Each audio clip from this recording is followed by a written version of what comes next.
And we are live, ladies and gentlemen. People in the chat are already like, all right, Yong's dead. He's not coming. And it's been like 30 seconds since we hit the 10:30 mark.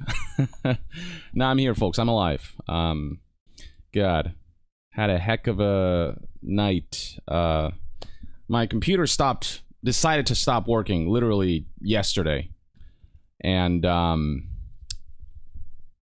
turned out it was my AIO's pump that just got old, and I had to replace it. I had to like just go to a quick trip to Best Buy. By the way, I have never like messed around with computer stuff too much. I still haven't built my own computer. I do want to one day, but I'm gonna like mute this in case it's copyright. But yeah, so I never like messed around with computers. Like now that I've done it, it's like it's actually not that bad. But doing it just for your first time, you just don't know what's what.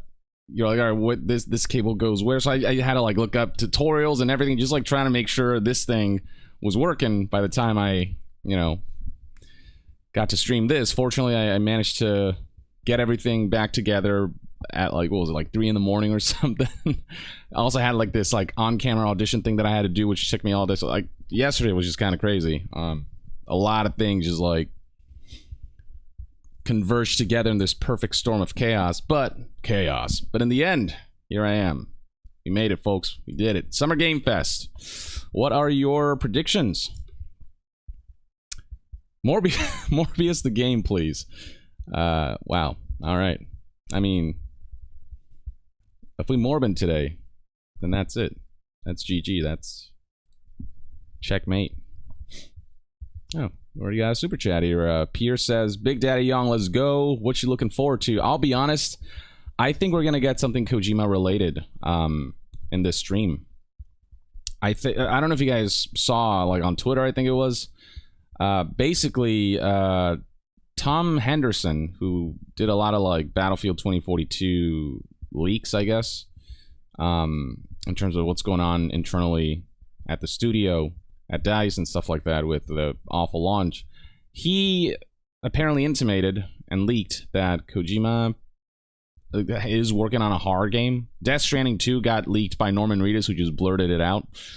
And then, yeah, apparently there's this... Let me see if I can, like, actually... Obscure something? Was that the name? That's the rumor. I don't know for sure. Nothing's really confirmed yet. Let's see. Where's the post here? God, there are a lot of posts. Okay. Oh, here it is. Okay. Kojima's horror game is currently dubbed Overdose. And apparently, Tom Henderson was reached out to by Kojima Productions to take down his article on that. And when you do that, you basically confirm that the leak is real. And Tom Henderson didn't keep that on the down low. He just straight up tweeted like, oh, by the way, Kojima Productions reached out to me, asked that I take the article down. I refused. So I don't know. I guess there's potentially that to look forward to. If that were to be the case, that would be what I would look forward to the most. Kojima and horror are like, I think, a perfect match made in heaven, as PT proved, and as Silent Hills could have potentially proven. Wow, okay, lots of super chats coming in. Clearwater says, Sup, Yong, any predictions for tonight? Okay, so yeah, I think we're going to see something Kojima related.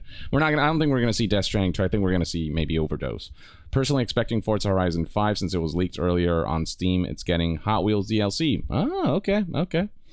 Well, we do know we're going to get that Last of Us remake announcement. The Last of Us Part 1, it's called. They basically took Last of Us 1 and shoved it into Last of Us Part 2's engine. And so it's almost like this more seamless transition from Part 1 to Part 2. And the graphics look pretty neat from the screenshots and videos that were leaked, from the trailer that was leaked. And they say the gameplay is also going to be modernized, whatever that means. Hopefully you can go prone in this game. F4 Wildcat says, hey Porter, my thumbs are up for Death Stranding 2. We'll see. Yeah, I do think we're going to see something Kojima related. Will it be Death Stranding 2? Will it be the horror game Overdose? I think it's going to be Overdose personally, but I don't know. I can't say for sure. Doom Guy, hello Yong, don't know how long I'll be watching. The service on this area is on and off. I'm sorry to hear that. Always sucks. I I definitely have experience with that. Well, hopefully you can stick around for as long as possible and watch some cool reveals with us. Derek Ortega, love you, Young. Do you think we will ever get an MGS remake Morbin time? Yes, absolutely. I feel like that's a matter of if not, or a matter of when, not if. In fact, with all the Silent Hill rumors lining up and the Metal Gear rumors kind of being in line, like a lot of the people who reported on like the Metal Gear or the Silent Hill stuff also reported on the Metal Gear stuff. So it seems pretty likely that their sources are legit and that we're going to see a Metal Gear Solid remake. We don't know who the developer would be. Blue Point is, you know, one that would be ideal, but, you know, whoever is passionate about the series and can really make Metal Gear Solid shine, I'd be happy to see take on this monumental task. Roy King 2740, is it so much to ask for a Battlefield 2142 sequel? I honestly am not enthusiastic about asking for any Battlefield sequel at this point, given how disastrous that all turned out. But, you know, nothing wrong with hoping for a series to improve and to come out with a sequel to one of the more beloved entries. Eaten by Ghouls, Silent Hill, Warhammer 40k, Dark Tide, Final Fantasy VII Part 2. Part 2, yeah, I'm curious as to when we'll see Final Fantasy VII Part 2. It shouldn't take as long as Part 1 because they have the foundation of the gameplay, the mechanics, the systems, the graphics, all that stuff. Like obviously they're gonna like tweak some stuff along the way and build upon, but the foundation's set, so hopefully they won't struggle as much from here on out. But yeah, Final Fantasy VII Part 2. I don't feel like we're gonna see that at Summer Game Fest, but I feel like we're going to see a lot of FF16 before we start seeing more of Final Fantasy VII Part 2. I think we might see maybe a little more 16, I'd hope for. Silent Hill, I feel like, yeah, that might be happening today, because with all the leaks happening, it's definitely, that's indication that there are some big reveals coming soon or something is how I feel. Justin Villeneuve, I hope that something for Need for Speed comes out, but that might be stretching. Man, Need for Speed is definitely a nostalgic name. I grew up playing Most Wanted and Underground. Those are like GOAT racing games for me back in the day. Raymond, I'm fully expecting a new Duke Nukem game to be revealed. Right? Okay. Anyway, moving on. I honestly don't... Duke Nukem as a franchise, I don't think it's coming back, really. I don't know. It's just... There's not a whole lot of buzz surrounding it. The Angry Commentator, appreciate your very generous contribution here. Hey, Young, have you seen what's happening with the Act Man? Yes, I've like not kept up on it until sort of more recently, and now I'm starting to see how YouTube is taking action and how shitty they're being, and just basically taking down someone's entire livelihood for what? Calling out the BS of YouTube. So yeah, no, I've seen that stuff floating around, and yeah, I'll look into it. You know, obviously my channel focuses more on like gaming related stuff, but this is now becoming like a platform wide issue where you call out someone rightfully for abusing YouTube's systems. You know, there's a chance that you'll just be completely disabled by YouTube. And basically anyone who talks about this stuff, from what I'm seeing, is getting, like, anyone who makes a dedicated video is getting erased, basically. It's really, really incredibly shady. So yeah, no, I screw YouTube on this front. Like, it's really messed up what they're doing. Bruno Goys de Brito, sorry if I butcher that, just throwing this out there. I miss Young Plays, dude. Haha, man. A veteran. Kojima and Hard, take my money now. Take care, mate. Yeah, you know, I miss it from time to time, but honestly, I like playing games in my own time. That's why I don't like stream as often. Like stream gameplay and stuff as often, because I like to finish a game without having to worry about, like, am I entertaining the audience? Am I playing the way they want me to play? Am I playing in an entertaining way? Or am I just frustrating them by trying all these weird things? You know, like, I just want to, like, enjoy the game without the pressure of, like, oh my god, what do people think of me while I'm playing? Hive Mind Prod says, I'm sure you've heard the recent YouTube controversy. Will there be a video coming from you addressing what is happening? We'll see. This is the month of, like, this is the busiest month for gaming coverage. So my channel is primarily focused on gaming, so that's what I'm going to prioritize first. But I hope to, you know, maybe one day kind of address that. But it's certainly, from what I'm hearing, it's very risky to do that because YouTube's really going scorched earth on this, and it's really, really shady. Landon C, you said Splinter Cell Remake coming out tomorrow and I get a free copy? Yes, that's word for word exactly what I said. You can quote me on that and run with it. I don't know where that came from. Zach Pack, I'm really hyped for Mario Strikers. Love the vids. Keep up the good work. Oh yeah, that's coming out soon. Man, I remember playing that on the GameCube, and that was a lot of fun. I remember. The Switch one, I hear it doesn't have as much content as it should have. Maybe it's a Splatoon type of situation where that content will build over time. But in terms of like the core gameplay, you know, I hear it's pretty fun on Switch. So yeah, I'd be curious to check that out. Patrick Andorko talking about the Elden Ring video that started the whole, you know, QTVV, you know, Actman stuff. So yeah, no, I'm kind of becoming more and more aware of like all that was transpiring on that front. Yeah, I try to stay away from like YouTube drama stuff, and I thought, okay, this is just like another YouTube drama thing. Hopefully things get resolved on their own. But yeah, with how crazy things have become and how scorched earth things have become on that front, yeah, it's just not an ideal situation. And yeah, I don't know. I'll have to just look more into it. Sam2499, looking forward to the Saints Row remake and maybe some Cyberpunk news. Also, it's Morbin time. Oh my god.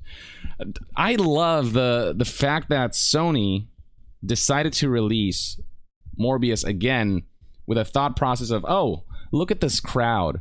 They're laughing. Yeah, no, we should re-release this. You know, the memes clearly are in our favor. When it's like, we're not laughing with you, we're laughing at you. And Jared Leto tweeted that video where he was like leaning into the joke and everything, but it was kind of sad to see someone like lean into their, it's not self-deprecation, it's like you're just being deprecated on by the audience, and you're thinking that's the marketing tool we use to relaunch this. I don't know, it's a very bizarre thought process. And there's this tweet going around that's like, oh, Sony, we were just busy that weekend, please re-release for a third time. We'll definitely go watch it this time. Yeah, I don't know. It was just such a like tone deafness to internet culture, I guess. It was really weird that they decided to go for that. And lo and behold, the re-release bombed $85,000 that weekend or something, from what I read. Whew, real rough. Thalago Oliveira says, maybe Alan Wake 2 trailer. Yeah, that's been, I think, announced, if I recall. So I don't see why not. Starfield is happening. We're seeing more Starfield during the Xbox Bethesda showcase. It's pretty much assured. So yeah, keep an eye out for that. I don't know if we'll see a tease of that at Summer Game Fest. Maverick Olin, fingers crossed on some Castlevania news. Oh man, Castlevania. I mean, you know, Konami seems to be a little more eager lately to start like licensing out their IPs. Like, I mean, Castlevania got its Netflix show, and then there is Silent Hill's getting a bunch of stuff from like 3 different teams. Metal Gear Solid reportedly is seeing a remake, and we've seen reports that Konami is planning to also leverage the Castlevania IP beyond freaking pachinkos and mobile games, hopefully. So yeah, I would certainly love to hear from Castlevania. I certainly miss that franchise, you know, during its glory days. Iron Will 07, every event of every year, I always hope to see a new Onimusha. Oh my god, Onimusha, my man. Or Splinter Cell, only to be disappointed every year. Splinter Cell, I feel like, is definitely more of a possibility than Onimusha. Onimusha just feels like a relic, you know. Not in the sense of like, you know, it doesn't hold up, but more in the sense of like nobody seems to like be looking into making a new game for that, or like it's kind of been forgotten, which is a shame. Oh, Ivan Recio is a new member. Thank you so much for that contribution. It means a lot. Scarlet Devil, Simo, any games you're anticipating for or hoping to see? Yeah, I mentioned the Kojima game. Really, that's kind of what I'm tuning in for. The Kojima horror game that may or may not be revealed at this event. Beyond that, I don't know. You know, it's all kind of up in the air. More FF16 really is also something I'm looking forward to. Oh my god.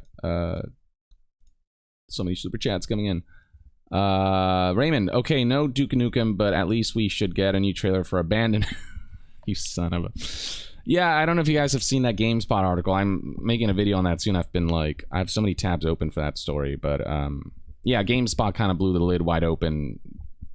It's like 99% sure that game's not coming out with how it's being handled. There's really no game to speak of, really, from what I'm seeing. And Hassan is, yeah, kind of a grifter from what the story seems to present. And kind of creepy also, like, with the way he interacts with his fans or his community, his private Discord and all these things. Yeah, you should check out that article if you abandoned Remake. Somebody in the chat said, I just scrolled by. Scarlet Devil, Simo, any games you're... Oh, wait, no, I already went through that. But yeah, that's my response to that. Rune Kolos, with party brawlers becoming a thing again, PlayStation All-Stars 2 could be fun. Yeah, no, I agree. Obviously, Nickelodeon came out with their own thing. Warner Brothers is coming out with their own thing. But, you know, it's like I look at these games and none of them still quite hold up to, like, Super Smash Brothers in terms of, like, the detailing, the animation, the love that went into, like, the environments, the character models, the animations, and all these things. I don't know. And the way, like, attacks feel in terms of impact. It's just Super Smash Brothers got it so down that it's like it's very noticeable that the other games, just from a like feel perspective, don't have that level of refinement, I guess. But it's great to see that that kind of genre just kind of get a resurgence of sorts. But yeah, no, PlayStation All-Stars 2 I'd be down for, as long as they, you know, refine from All-Stars 1 and like really have a big roster of characters. Ador22 Jr., do you think there is any Star Wars games showing tonight? I wonder if we'll see. They did recently announce Star Wars Jedi Survivor, which is a sequel to Jedi Fallen Order. So maybe we'll see something on that front. I'm as someone who's been just super into Souls-likes as of late, or just Souls games, and you know, obviously Elden Ring, and Jedi Fallen Order kind of being in that vein. You know, what Jedi Fallen Order lacked was just that extra bit of refinement. So with a sequel, now that they have the time to really refine things, I think it's going to be incredible. So I'm hoping, that's one that I'm hoping for. More Jedi Survivor. Like, we had a cinematic trailer, but I want to see gameplay. Frank Carreri, sup brother? Any chance of new merch coming or signed merch? I'm working on something on that front in terms of new merch. In terms of signed merch, I guess that's something that I haven't really contemplated, but I guess I'll, I don't know how many people are interested. Like, by the way, if you want to buy merch like my shirt here, or, you know, the surprise mechanic, the loot box shaped stress box for, you know, the stressful Diablo Immortal like bullshit, you can go to YongYea.com, you know, quick plug, and check out some merch if you're so inclined. But signed merch, I'll think about that. Yeah, I don't know how many people are interested in like getting signatures from me. You know, I don't know. It's just something that I've not contemplated all that much. And in the voice acting realm, that's more like commonplace, I guess. But I don't know. I guess it depends on what the general interest surrounding that is. Vex Trooper. Not gonna lie, I'm hyped to see teaser for TennoCon live here. Oh yeah, Warframe, man. Talk about a game. You know, there are games that's like a No Man's Sky kind of game where I guess Warframe's launch, I don't know if it was like as disastrous as No Man. It wasn't like disastrous. It was just very like tepid. People are like, all right, this is just fine. There's just a lot missing here. And then now, it's just such a night and day difference. It's made such huge strides, and it's still like overall a decent enough free to play experience. And just the amount of content that's been added and how much the game's evolved, it's kind of crazy. Savage Tom XR16X. I am taking my final today over and over. Getting a little better each time. I can wait for FF16, but I need a PS5 first. Yeah, that's the wait, PS5s exist beyond, you know, the stuff Sony sent to media. Yeah, no, you know, it's becoming easier. I know a friend of mine who was struggling for a bit and did recently find a PlayStation 5. Your best bet is like try to look for a used one or something if you really are in a hurry for one. But FF16, you got time. I mean, it's coming out summer of next year, so you got like a year basically to be on the lookout for one of those. And hopefully, within that year, it'll become a lot easier. Somebody's saying test. It's just the closed captions. But yeah, good luck in your hunt, good sir. Hugh, someone spent 10,000 US dollars at Diablo Immortal and has not gotten any 5-star gems yet. Who is this person, and why am I not surprised? Like, Diablo Immortal is, God, it is everything wrong with the games industry in terms of the microtransactions and monetization aspect of it goes. I cannot fathom why Blizzard would choose to release the game so, like, there was bound to be some form of monetization with this free-to-play game, but it's like, once you hit that end game, the wall is so insurmountable for non-paying players that it is predatory in every way, shape, or form, and it is gambling, straight up. Let's not mince words here. Let's not call it loot boxes or surprise mechanics.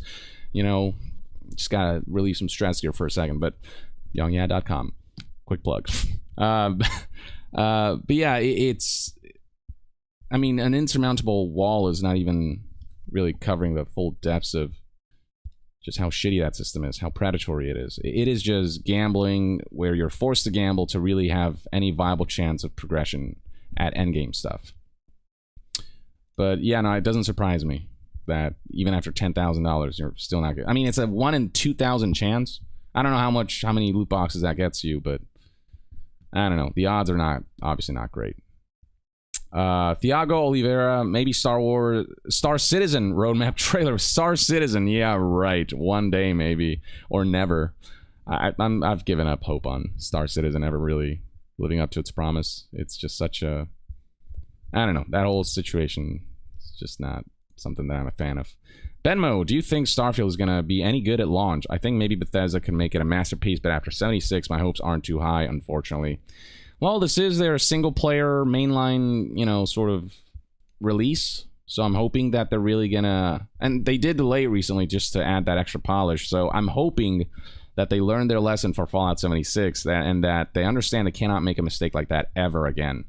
I mean, their reputation tanked in the span of a week after Fallout 76 launched. Starfield has to be their comeback story. So they really can't afford to mess this one up. I think the concept is compelling, you know, and I'm curious to see what Bethesda can do with a brand new IP that's like theirs. It's not Fallout, it's not Elder Scrolls. Elder Scrolls, you know, obviously is a Bethesda IP, but it's like it's been going on for a while, and like Starfield is their big new IP, and I really hope they knock this one out of the park. But I understand people tempering their expectations, you know, they rightfully should. But hopefully Xbox is giving them whatever support they need in this final stretch of development, and just to ensure that this is the most kick-ass game, no Creation Club bullshit, you know, like paid mods, whatever. Just like make it a great single-player game, open up the mods, and then just let it thrive like Skyrim did, and like other Bethesda games did. Daniel Cantu, hi, do you like cannabis? And if you do, what strain do you prefer? I do. I'm in LA now, so, you know, I can actually get that, like, without legal ramifications. I partake in edibles, personally. I don't smoke because, you know, since I started doing voice acting, I just cut anything that can negatively impact my lungs and therefore my vocal performance. So, yeah, I do take edibles, you know, both indica, sativa, all that jazz. I'm not super familiar with like the strains and all the specific whatevers, and concocting the perfect cannabis, you know, whatever. I just take whatever is good on the shelf. You know, I like Wilds, the wild gummies, if that means anything to anyone. Somebody in the chat I think said munchies. I don't know if that, or was that Morbin time, I don't know. Either way, but yeah, no, I somebody said legalized federally. I agree.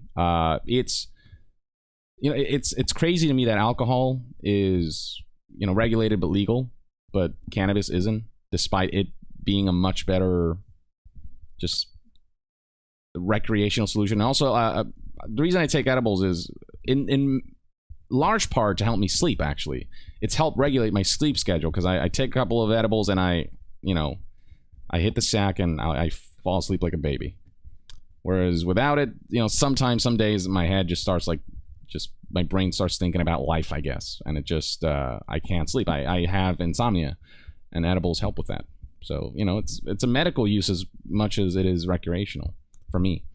Wide Gator, how you doing, big man? What do you think about the Silk Song rumors? Will the circus finally end today? I don't know what rumors you're referring to or what circus. All I know is that people are pretty excited for Silksong. It's been in development for a long time. Obviously, it's the sequel to... oh my god, why am I forgetting the name? Silksong... For some reason, I'm blanking on the game. Silksong... Hollow Knight, duh. Like, god, my brain.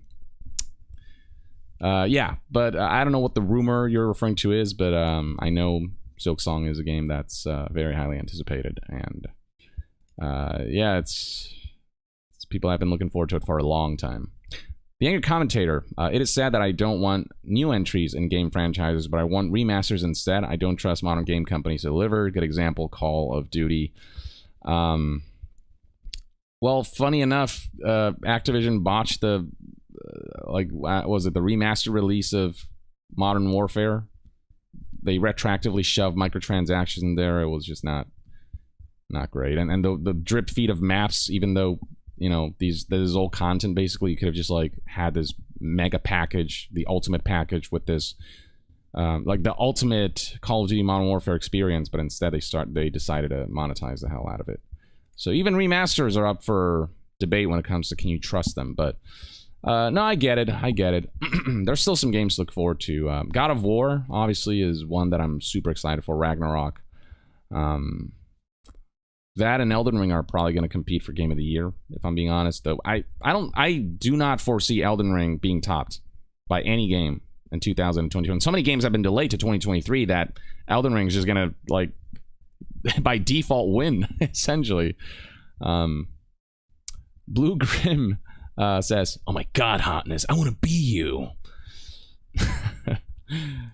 Hey, you be you, man. Be proud of the you that you are. Ivan Resio says, edibles are the best, to be honest. Yeah, you know, as long as you time it right, and no, I don't know, different edibles have like different times in which they like set in. Some take me like 20 minutes on an empty stomach. Some take like an hour or two. And the worst mistake you can make is like take one or two and you're like, all right, it's not kicking after an hour, and then maybe there's like a 1.5 hour timer for some reason that day. I don't know, and you keep taking and you're losing your mind all of a sudden. But no, like if you know how to consume edibles, yeah, no, they're the best. Again, for both regulating my sleep schedule and for recreational purposes. This is an interesting turn of conversation. I missed a couple. Mega 360 Snowdog, Morbius gameplay, Stadia exclusive, Morbin time. The perfect formula. Morbius plus Stadia equals Stadia's back. That's how you get Stadia to do a No Man's Sky kind of comeback, right? Use exclusive Morbius release. Christ, he says, I know this game isn't going to be released in a while, but where should Fallout 5 take place in your opinion? I honestly don't know. I have not thought about Fallout 5 at all because it is so far away. God, that's a great question. I don't know. Yeah, I don't know. That I'm drawing a blank. I don't know. Somewhere in, let's see, Fallout. Well, I want to see what the older. I need to remember where every Fallout game took place. Every Fallout location. We got 36 seconds left. Commonwealth, the Divide, the Island, New California. I mean, it feels like they covered so many bases that I don't know. Just wherever, honestly, anywhere new, really. The Paradosia says, "Please do your Poochie's voice." From JoJo's Bizarre Adventure. Let's see, what's the line I could use for that?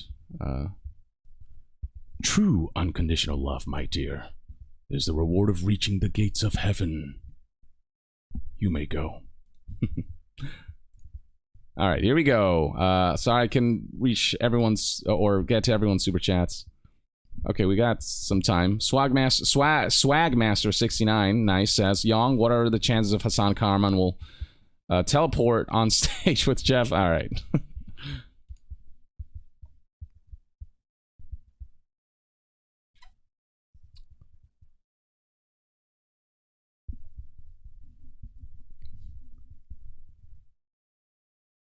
Oh, this is live. It's not pre-recorded?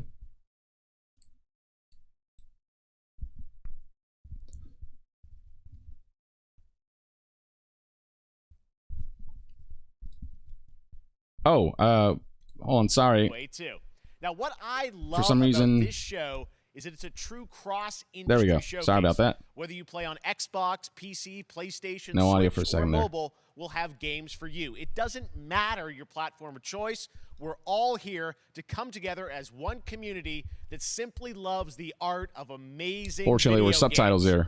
The biggest franchises in the industry are here, like Call of Duty. You'll get introduced to exciting new worlds and new teams, and we'll make room for small independent developers who we think deserve Yeah, the I'm at max spotlight, volume. too. Volume If we is do kind of this low. right, hopefully you'll discover a few new games to put on your wish lists. And even if you don't get every announcement that you desire, and let's face it, you're not going to get everything today, but we've got a lot of great stuff. So let's get started. Give me some Kojima. Over 30 years ago, Capcom Street Fighter hit arcades, and ever since, this legendary Japanese fighting game series has continued to evolve. What do you guys think Street about this Fighter art 6 is style? It's a coming little in more like on the 2023. realism side of things, less Right now, stylized. we're excited to officially confirm a character coming to the game and show you the exclusive first gameplay footage. Enjoy. Street Fighter is one franchise that I'm very much aware of its prominence, but it's not one. It's one of those fighting games I didn't get super into. I'm more of a Tekken guy. Have some fun. Let's get this mission started. Ah, of course, Guile. Everyone's like a little more grown up, a little more scruffy.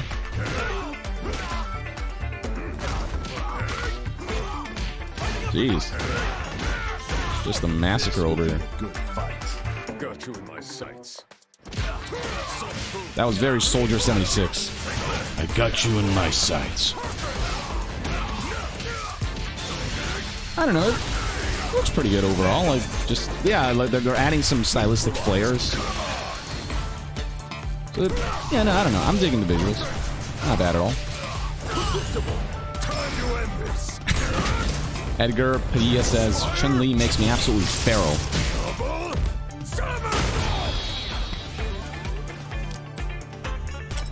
Someone needs a bonk. Ah, okay, that's dope. But yeah, I mean, who isn't thirsty for Chun-Li? With them thick thighs. Daniel Cantu says, hell yeah, great videos and awesome personality. You rock. Ah, It's all no, about you the rock. comb. All right. Next, it's time for a brand new game announcement here at Summer Game Fest. Check this out. Kojima, is that you? No. What is this? Tantalus Space Year 2198. Sergeant Leo Alvarez of the CM Leth Recon Squad. Our mission was to enter the Tantalus base, locate the ComSat relay, and bring it back online. We found the relay, but there was a problem. Alien. Get that door closed now, Private. Close that gate. Nothing gets in here. Ray didn't make it. Releases of One Piece. Morbius too. Yeah, no, this is Alien.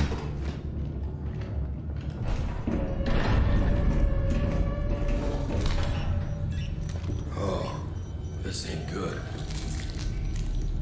It's a What we CGI. found was a Cutscene, new though. kind of evil, So I don't and know it found us first. what to make of it.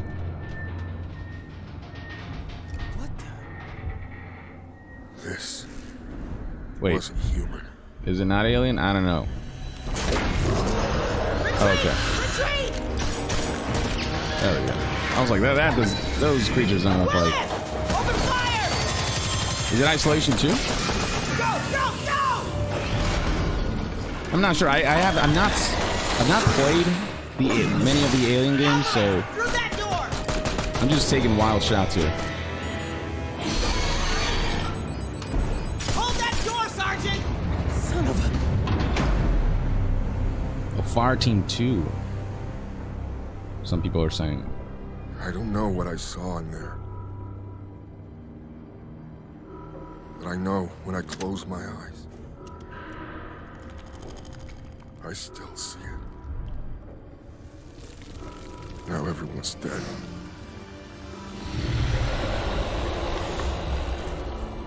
And someone needs to know.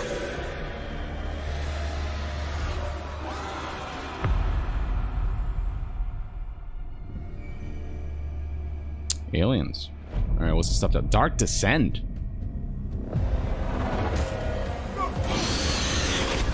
Oh, well, that's less. I don't know. I like with aliens. I like that. You know.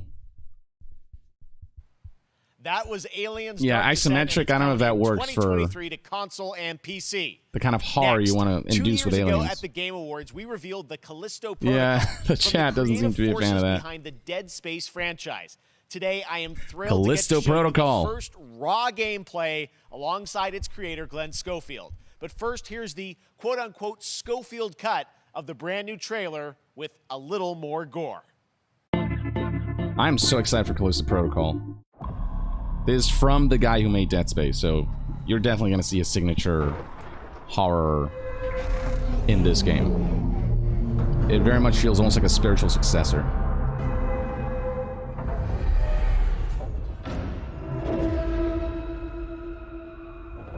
Take a look outside. Did you know that they call Callisto the Dead Moon? Dead. Just like you would have been if I hadn't fished you out of that wreck. So whatever you're holding on to right there, that's your old life. You gotta let that go. Because your new life is entirely in my hands. I'm just trying to give you a chance. Tomato sauce. At rebirth.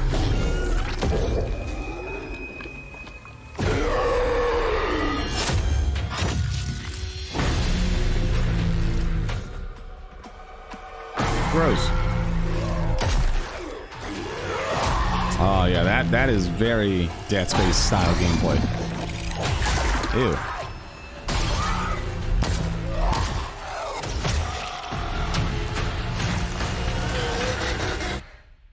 I just love that last part.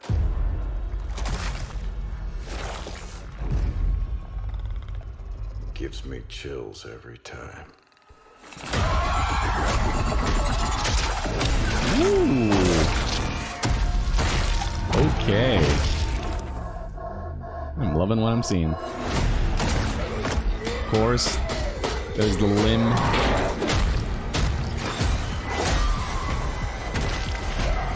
What do you call it? Not decapitation. I'm not forgetting the word.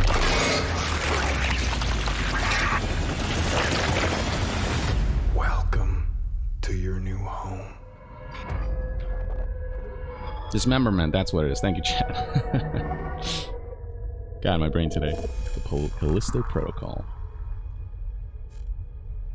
December 2nd. Okay. 6 months. Easy.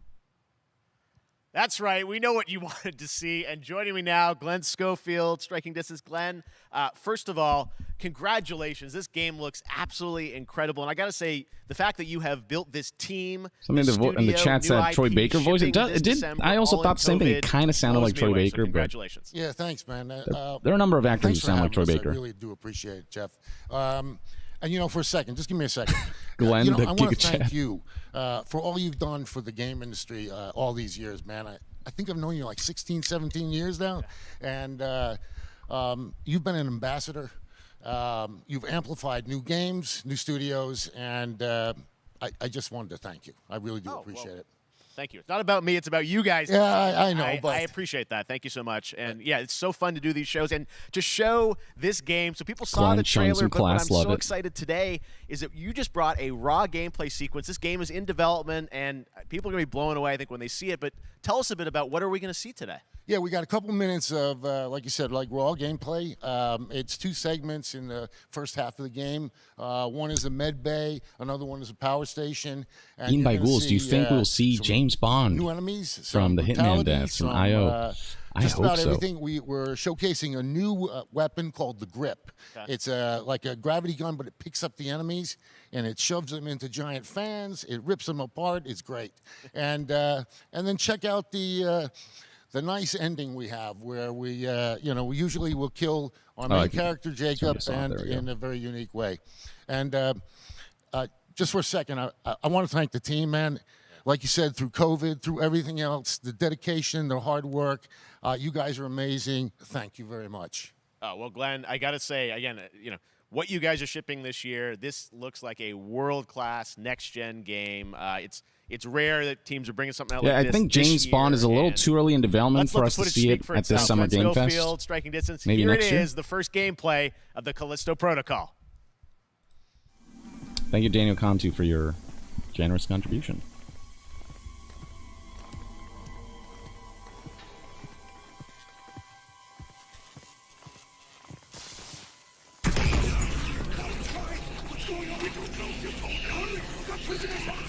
So is this a next-gen only game, or is it cross-gen?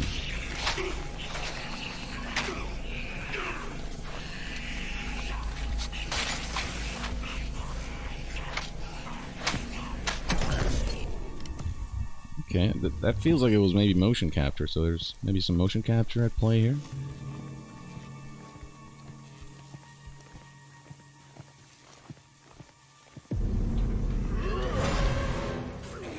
Of course, the HUD. Whoa! What? Did he just force pull and push? Okay. Oh, that dismemberment looks sweet.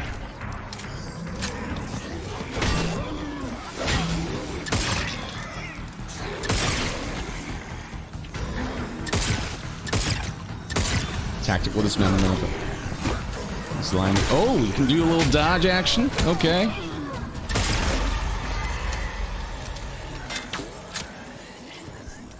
I am really liking what I'm seeing so far. Fair, very fair. This is a horror player. Just making sure that corpse stays down.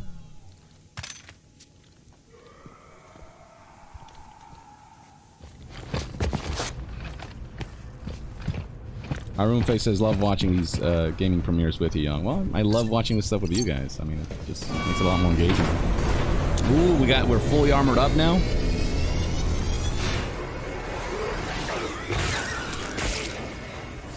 I love how the HUD is still, like, basically shown on the armor on the person himself, you know? God, the dismemberment stuff. I missed it. Oh my god, oh! Okay, the addition of these force powers, I'm super digging that.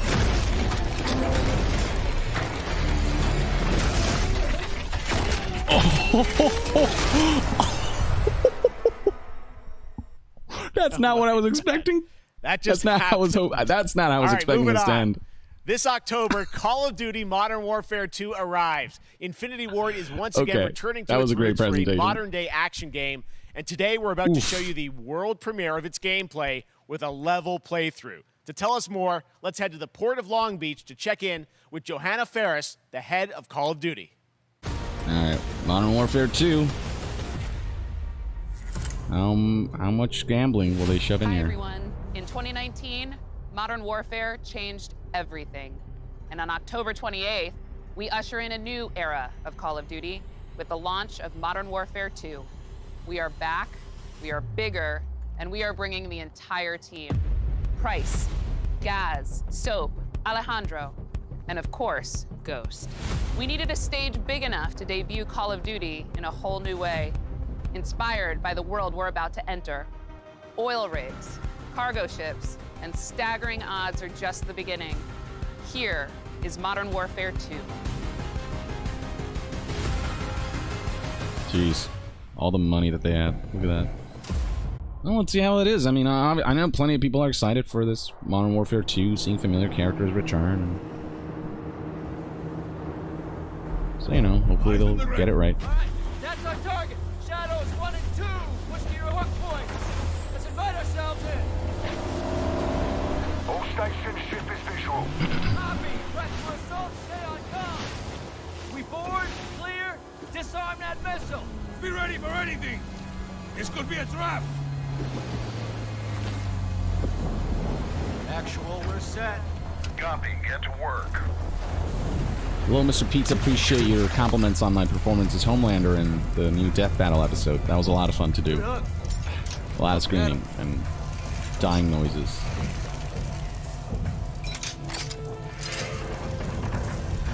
All shadows, the missile is on this platform. I want full containment.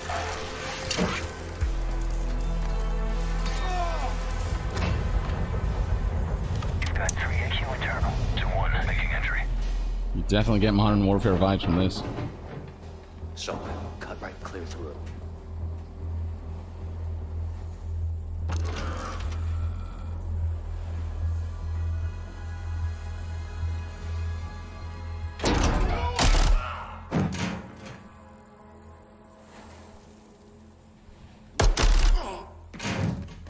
Room clear. Coming out. Shadow 1, moving to the southeast stairwell. Squatters, right side.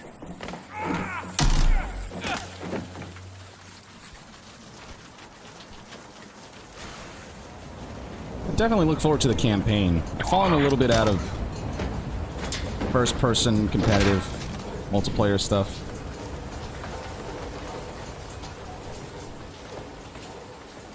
For the campaign, I'd love to check out and hope that it's, you know, lives up to... Ooh, I love the way the water is dripping up there. Do you see that? That's really good looking.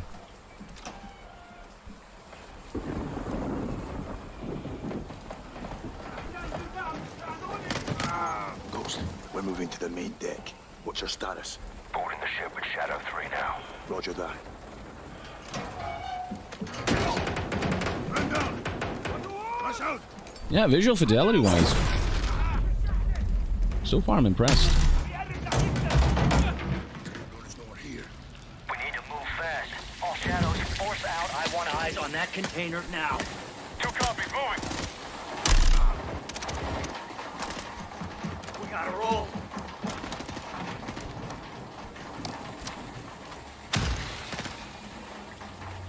Shadow 1, Ghost. Visual on flares coming from the ring. What's your status, over? Ghost, they're signaling the ship. They're gonna launch that missile. It's first stage. There's no time. All shadows. All shadows. Steam, go away. Helipad. 2-1. We're moving to secure. Cover us. 2 copies all.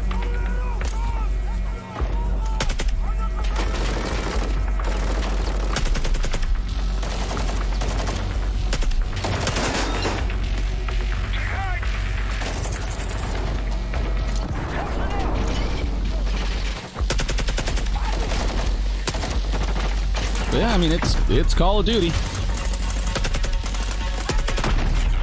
got your set piece moments, your tactical moments.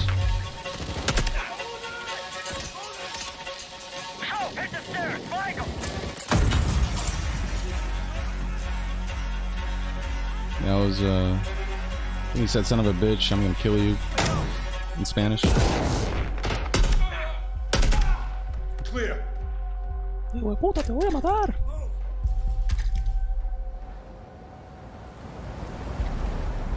Actual, this is Shadow 1. Rig is secure. Moving on the container now. Roger that. 3C says, Objective is neutralized. Metal Gear Solid 2 did the boat infiltration cooler. God, Metal Gear Solid 2's tanker chapters just so. Mwah. Where are the controls? On that damn ship. Actual, we got a problem. Missile is armed. Controls are somewhere on the ship. Definitely facial capture, performance capture stuff happening here. Faces move, you know, sort of like naturally. Oh my God, what is going on with Steam? Gotcha. Let's go, let's move out! Go! This is Zero 1, back in the water, inbound, to your position! Solid copy, we're taking effective fire. The LZ will be hot. Roger that! Once we're on deck, we push to the bridge! Fast! Secure those controls! Stop this missile, yep! That's definitely performance capture. Take the ramp! Hold tight, Sergeant!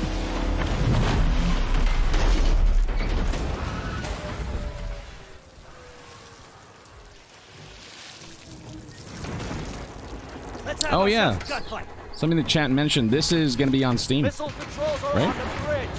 Have to stop the launch.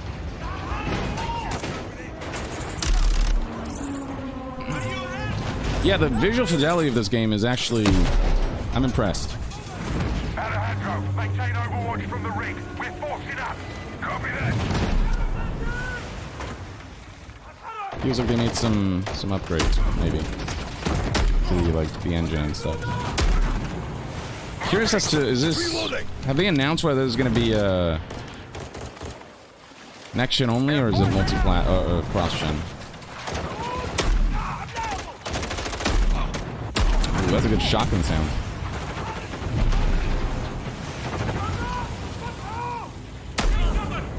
I'm moving. The cannons are the only cover we have. Just don't get caught between them.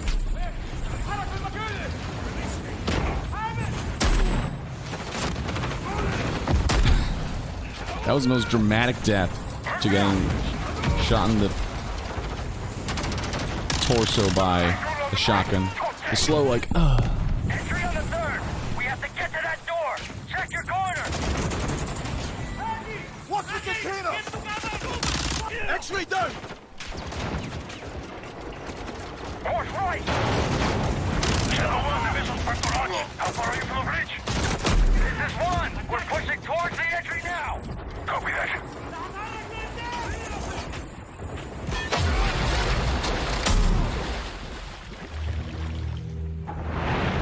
They closed off the bridge entry.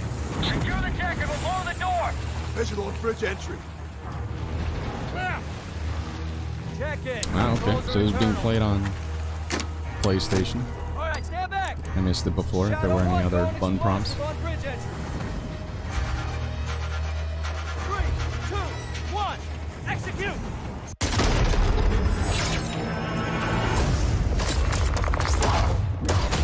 It's looking good on the campaign. I don't know about the multiplayer, obviously, but the campaign's looking pretty good so far. I'd check this campaign out, October 28th. Get early access to the open beta. That's what we're talking about. And joining us now, up from Long Beach, Johanna, great to see you. How's everything? I think it's more Call of Duty. You know, it's great to have you nothing with us. And revolutionary also Jeff per se, from, but Infinity Ward. So we saw the first gameplay. Thanks for that extended sequence. Looks incredible. Jeff, tell us a bit about that mission. Where is that set in the game? What are we seeing there? Absolutely. So first of all, we're really excited to welcome back Captain John Price and Gaz Garrick. You know, they're not actually in what we just saw today, but they're returning members from 141, and then the other two characters that you may recognize from the older franchise that we're reimagining are Simon Ghost Riley and of course Soap John McTavish, and then a couple other new characters in here that we're really excited that we got to create for this game. First, Commander Philip Graves and Mexican Special Forces Colonel Alejandro. And Alejandro, I gotta say, it's a character we're really excited about. He's a guy who's super capable and a guy who's just as important as Task Force 141. But as far as the level's concerned, you know, I got a shout out to IW. You know, this was a tremendous collaboration across all of the different disciplines. As you saw, everybody coming together, some really motivated devs here. And, you know, you saw the Siddhant Banerjee says, happy E3 season, y'all. Love watching you die as Homelander. And of course, our new water tech, which is hope the VA work is going good. It is. A lot of stuff going on. Do you see Elden Ring DLC news coming today? Much appreciation from India. That'd be pretty cool, but leave you exposed. But it also I feel like it's still too early for that. Creating this emergent gameplay. So again, I'm very excited. Just can't wait I'm so excited that we get to show it off today. And that's just a hint of where probably going to go big with his DLC. So I expect maybe a little more time before then. Obviously, you know, we're so excited that it's back this year, but you've got lots going on across Call of Duty. What can we expect from you guys this year? Yeah, we first of all, thanks for having us here. We're just so excited for October 28th. It's such a big moment, not just for Modern Warfare 2 and everything that Jeff and the team at Infinity Ward have built, but it really marks the step change, what we're calling a transformational moment for the entire franchise. You're going to see incredible rendering, incredible graphics, all the things just within the game itself, built all on one shared engine now across Warzone and Modern Warfare 2 going forward.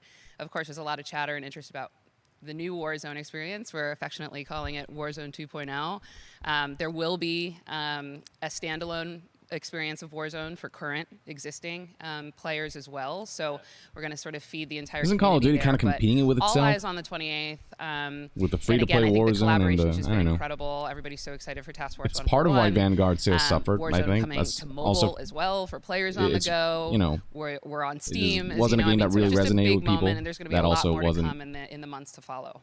Helpful. Before we in driving leave, sales. we got to ask a little bit about Warzone 2. I know we just, we're showing gameplay here on this, but can you tell us anything? There was a little bit. It seems like there was a little bit of a tease maybe in the trailer yesterday. Yeah, when we're seeing that from the community, we love when the fans can pick up some things, some chatter about maybe seeing high rise and other elements. But we will get into the details of Warzone 2.0 for sure. It will be an extension of the Modern Warfare 2 universe. Yeah. So all the more reason why we think this game, this moment, is such an important title for all of us. How long is this show, I wonder? Is it like a 2-hour thing? Like you said, we're having a bold vision around the entire future for the franchise. So we're in position. We're really excited.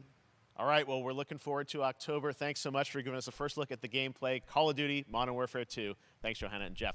All right, well, we've got lots more Summer Game Fest still to go, and now it's time to announce chat people are saying, the classic around PC 2 hours. gaming Okay. franchise is coming back with a sequel over 30 years after its first release. I love this game when I was growing up, so I'm honored to share this very first look. What are we talking about here?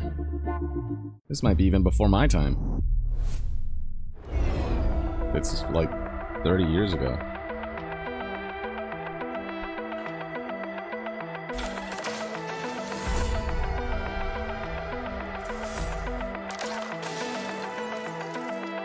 Should I know what this is?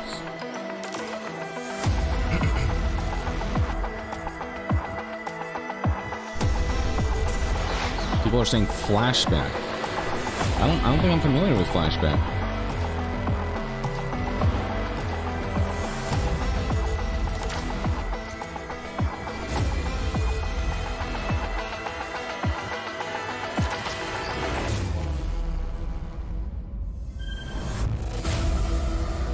Flashback 2? I don't know what flashback is. People in the chat were mentioning flashback. I don't think I've played flashback ever. I don't think I've even heard of it. All right, let's turn back time. Back in 2017, we announced Witchfire at the Game Awards.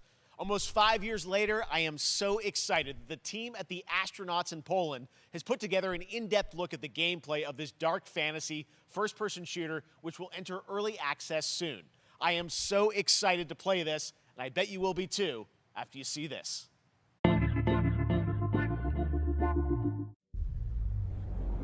Ooh, okay. From the outset already, I'm like, this looks impressive. It's like dark fantasy, gothic kind of vibe going on here, with like hexed.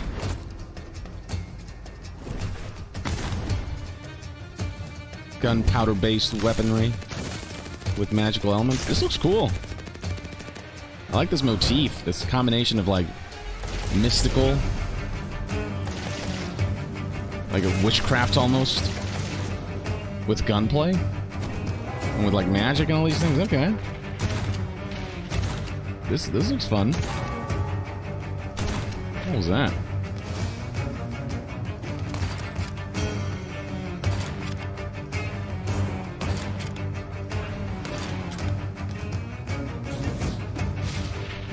Yeah, the different magic powers look pretty cool.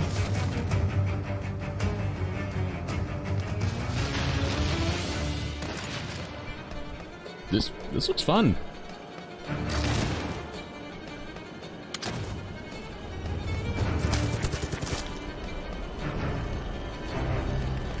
Yeah, of course. Amen. Witchfire. Okay, I'm keeping my eye on this one.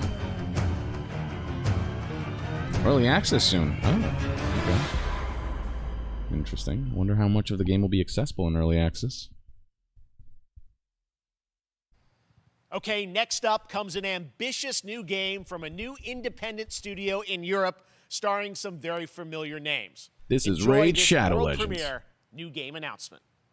The most ambitious. Officer Taylor, Medlog 29. Today, I can't believe what I saw.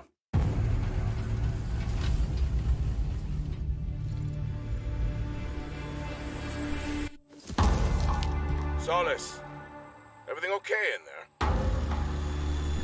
Okay, lip syncing's a little off.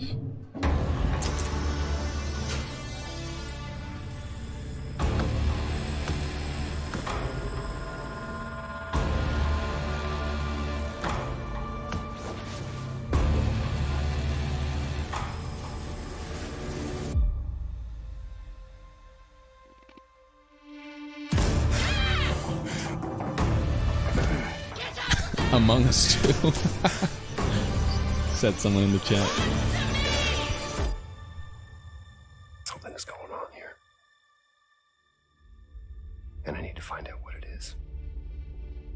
Fort Solace. Roger Clark. Yeah, that was I could definitely hear Troy Baker on that one. Roger Clark is in this. That's something brand new. And look who it is. Troy and Roger in person. Guys, this is so fun. The fact that you're working on a game together. What a cool team up. Roger Clark, of course, from Red Dead Redemption 2. I got to ask Masterful you guys, performance. who are your characters in this game? Well, Control, of course, I get Joel to play from a Last of character Us. named Wyatt Taylor is a medical officer who's stationed at this base, Fort Solace. And it's the epicenter of this mystery that we'll discover and uncover as we go through the game. And, of course, my character will be, at times, in opposition with Roger's character. The battle we've been waiting to see. Every once in a yeah. Oh, man. We can't wait to show you what we've been working on. And by the way, Jeff, this looks awesome, man. Yeah, It's so great to be here. Thanks for having us. It's so great that you're in another game. I mean, it's feeling this is your first game since. Yeah, he It's one of doesn't. the first major ones for a while. And I play a character by the name of Jack Leary. He's a maintenance engineer. I haven't heard from Roger for a while. Martian mining post. Okay. His job is to make sure that none of the equipment breaks down while it's on their graveyard shift. The graveyard shift meaning Mars and Earth are really far apart from each other and their orbits around the sun. So help is not a simple call away. I got to ask, I think a lot of people will see this thing and they'll probably wonder, it's a new team, right? Independent studio in Europe that's making this, but with huge production values. I'm curious, how did you guys get attached to this? Tell us a bit about the background. I will say that 2020 to me was the most impactful year for games. It was the first, obviously we had this unprecedented event with the pandemic and that forced the way that we looked at everything as a society, but also the way this industry functioned. But it was also brand new consoles. We had more tools that were being made available that were leveling the playing field between the AAA studios and the indie studios or the AAA studios. And so, just like anybody else, we got reached out. James Tinsdale with this brand new studio said, we'd like for you to consider being a part of this game. And he walked me through a very brief description of what the experience was going to be like. And in the very beginning, he said, we want this to feel, it's a tight thriller. We want it to feel like Dead Space meets Duncan Jones' Moon. And I was like, sign me up. I'm into that, absolutely. And full performance capture and everything. Ah, right? yeah. Absolutely. New studio, brand new energy, and of course, I get to work with one of the best. God, I hope I get to do more performance capture. The privilege Who's the other of getting as to a see voice this actor. guy and watch him in action. I love to work. It's the most fun. I got to do one voice, the performance capture thing. That this medium provides A couple months back. I can't tell you what it is for, but I think it's going to knock I guess us I've It's seen pretty some hype behind what the it's for. scenes and the performance capture, Unreal Engine 5. I mean, it looks absolutely phenomenal. Can you give us a hint about the gameplay? What are we going to do in this game? Yeah, the verbs are always important. So we're going to let the game speak for itself. We'll be showing you more later on. But this is a game where you as the player, you're going to be exploring, you're going to be discovering. Like we said, it's a very tight thriller. So you're moving very fast-paced through this world. There'll be multiple locations, multiple ways for you to traverse, which we're excited to show you about. And then the narrative is a huge element to this. They didn't waste any resources on the performance for sure. I got to tell one quick story, if I can. It was one of our favorite moments. There is a lot of action in this game, and that was at the forefront of this.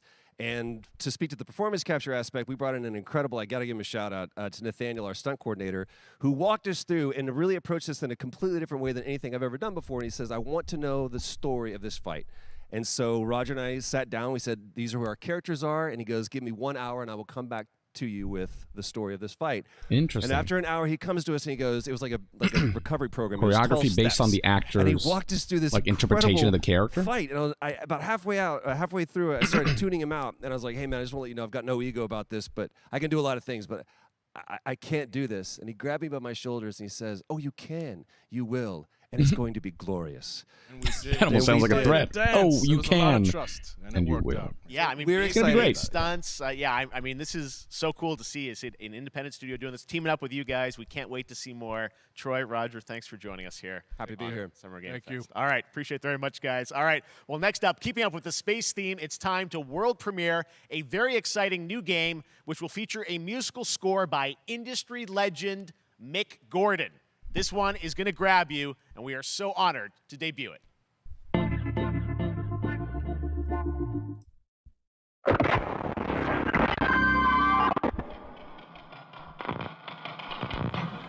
Ivan Rescue, of course, there had to be RDR memes, Red Dead Redemption memes, LMAO. It's awesome to see Roger Clark on other projects. Yeah, honestly. After Red Dead Redemption 2, his career, you know, felt like it should have just exploded. He should just, you know, be cast for so much more stuff. What is this? Colonel, I've infiltrated Shadow Moses. Colonel, there's some fucked up shit happening here.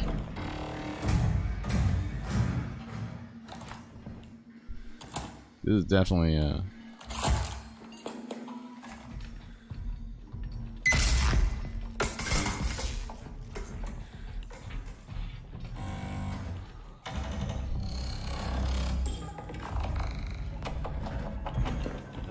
it's like first-person shooter Death Space vibes, a little bit.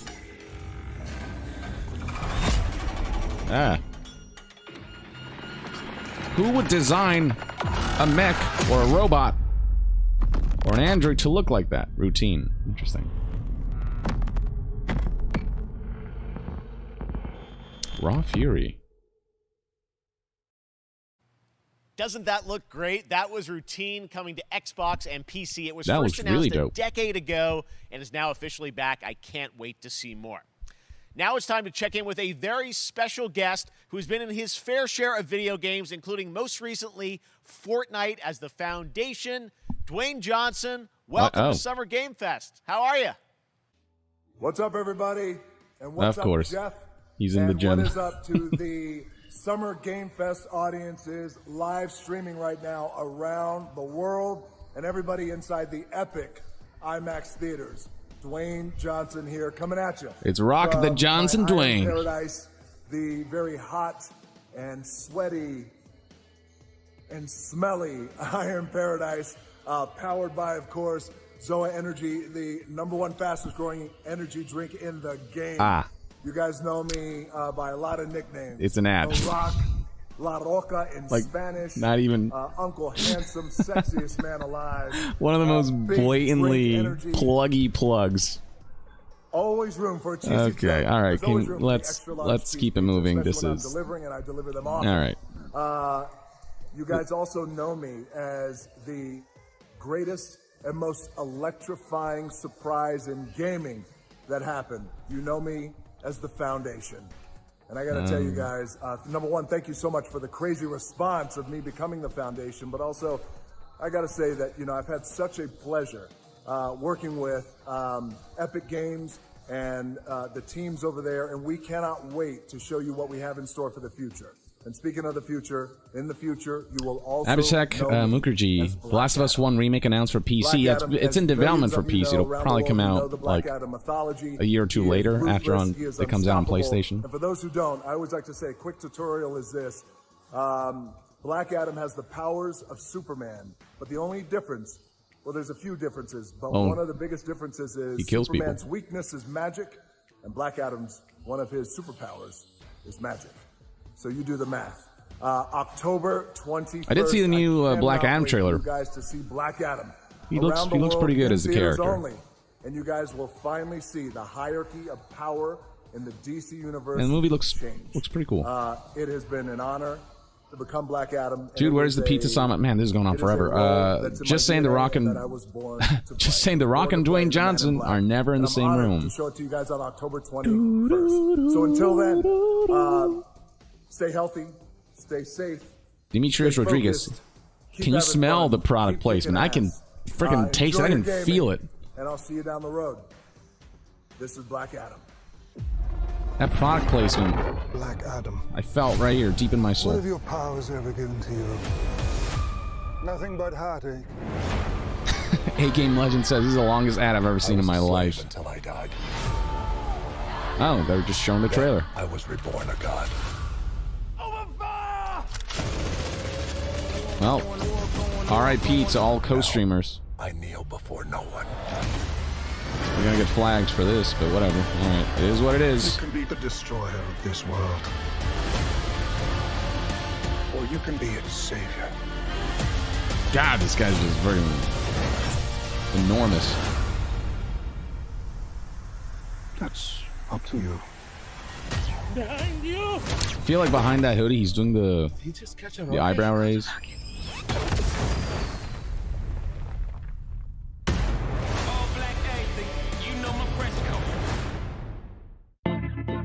Yeah, full trailer's out. Yeah, it looks good. I don't know. I'm looking forward to it.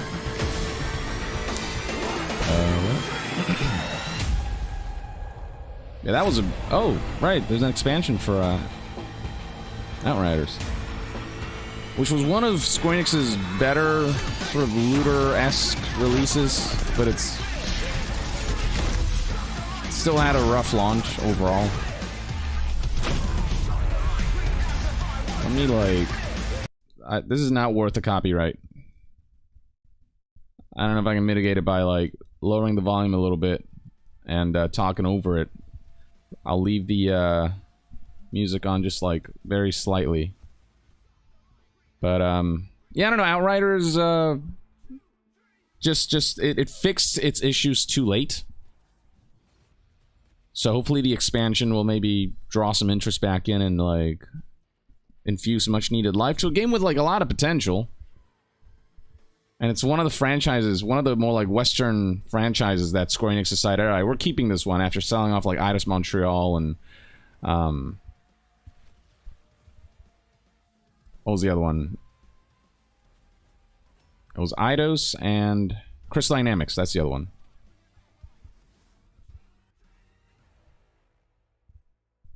Alright, there we go. Alright, moving back up. But yeah, I don't know. It was just all music. You guys didn't miss out on audio much. It was just like music blaring in your face. Oh.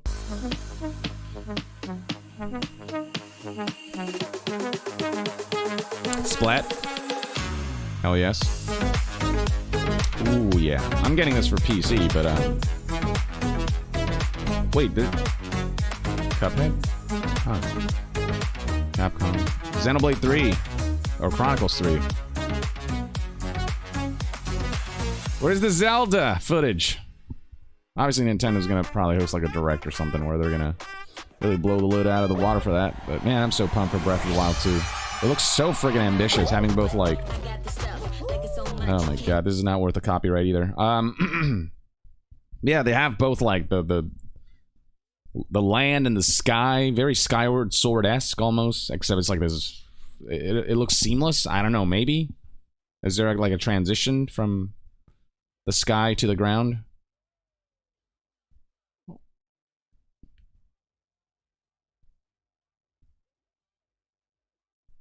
Or is it like is there like a small bit of loading in between? I don't know. The whole Breath of the Wild, the whole point of Breath of the Wild is like the seamlessness of just go wherever you want. So I feel like it's all gonna be seamless. But man, how's the Switch gonna handle such ambitious concepts? Maybe Switch Pro is gonna come in and like make that game really sing. But yeah, it's Fall Guys. I feel like this game just kind of really fell out very quickly. That was so fun to see Courage and Ray in that Fall Guys piece, and you can play and download Fall Guys for free starting June 21st across all platforms, including Nintendo Switch, Xbox, PC. Like, I don't know, I just don't hear people really talk about Fall Guys anymore after that initial period where it blew up. A brand new game and universe from a new team of legendary developers. Check this out. Legendary developer, you say? Oh, Frost Giant.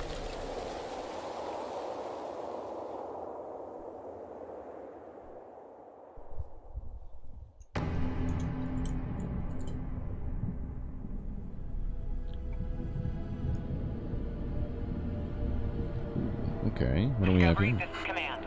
Storm's in your way. Prepare for extraction. Signal's breaking up. Command, I'll do one last scan. See you soon. Over.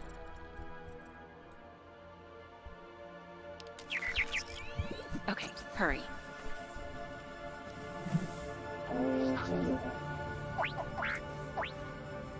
It's like the Destiny AI bot with R2-D2 noises. Now we're talking.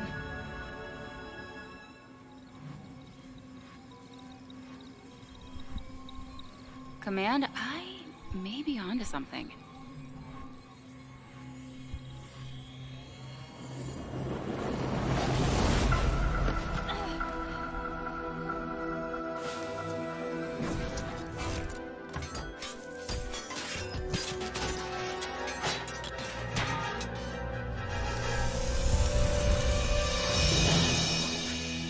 I have it, Command. Repeat, I have it. Mission accomplished.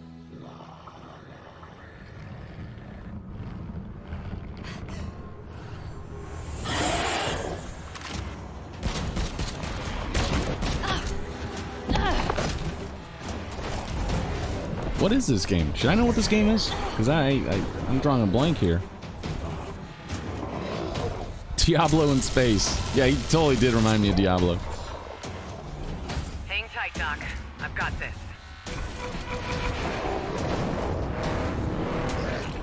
Diablo Craft. Wings of Liberty.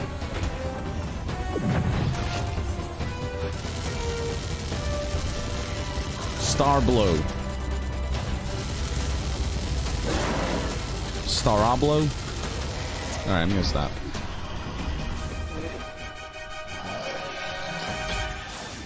Okay, so it's like...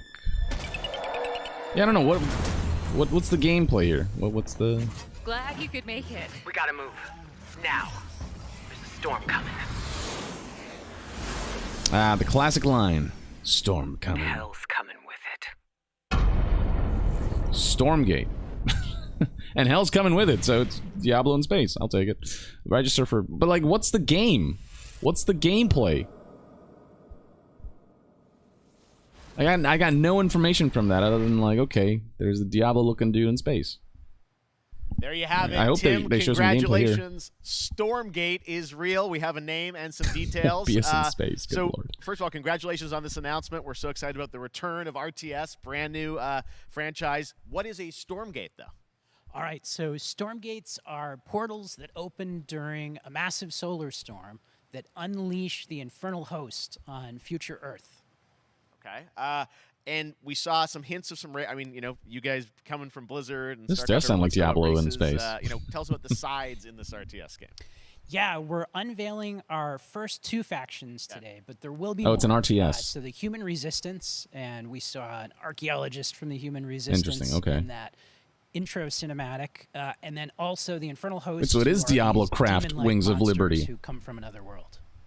I think one thing everyone wants to know about, especially your background pedigree of the team, of, you know, where do you want to push the RTS genre? It's something we've all loved for decades, but, you know, opportunity for a lot of innovation. I know you're going to show us, I think, some hints of where you're going to go image-wise with the actual gameplay made in Unreal Engine, but any sense of what you want to do for the gameplay in this game? Absolutely. But the first thing I want to say is we are very consciously trying to stay true to what players already love about RTS. Where we're really trying to push the genre and be innovative. First off, approachability.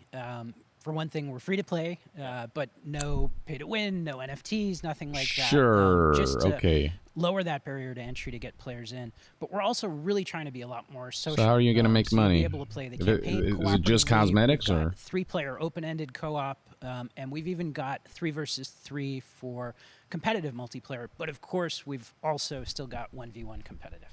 And I mean, as a little surprise, I think we've all got some first developers like to claim they're not work pay to in win progress until images, it is from the game, right? Diablo Yeah, Immortal. these are still very much still being Sorry about worked that. on, but some shots of actual assets that we're building in Unreal Engine 5.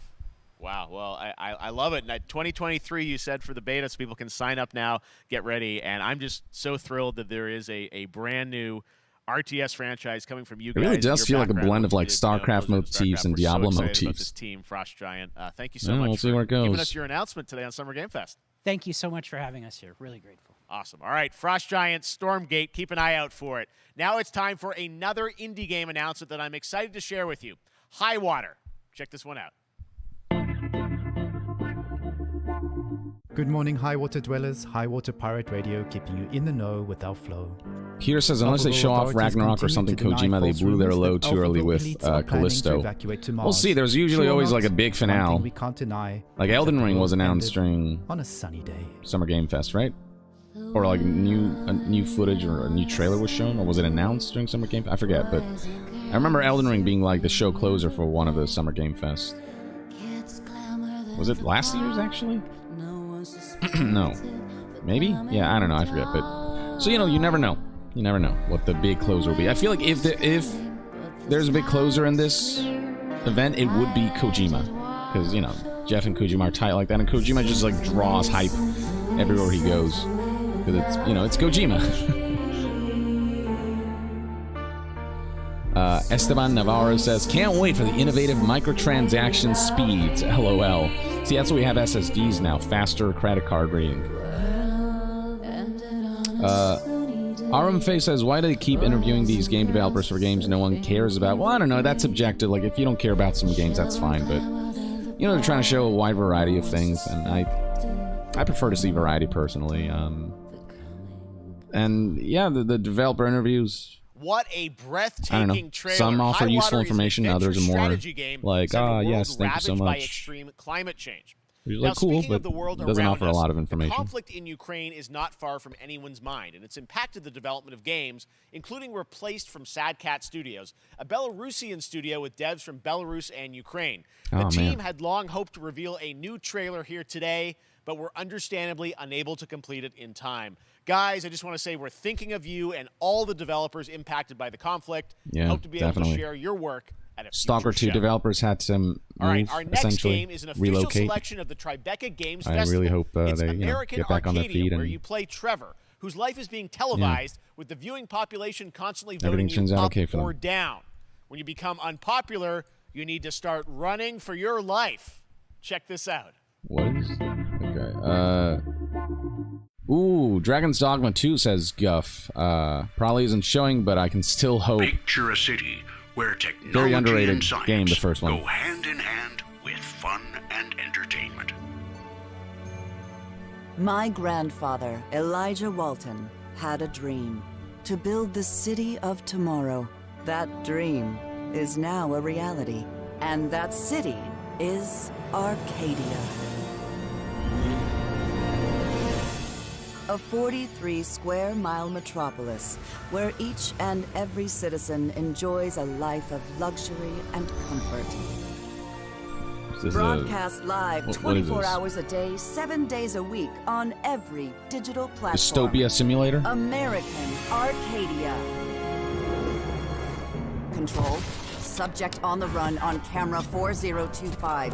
Interrupt broadcast immediately. Ruby Snake. Hassan will appear last with an abandoned release date reveal. Screen cap this. He'll be the big showstopper. No. Even better.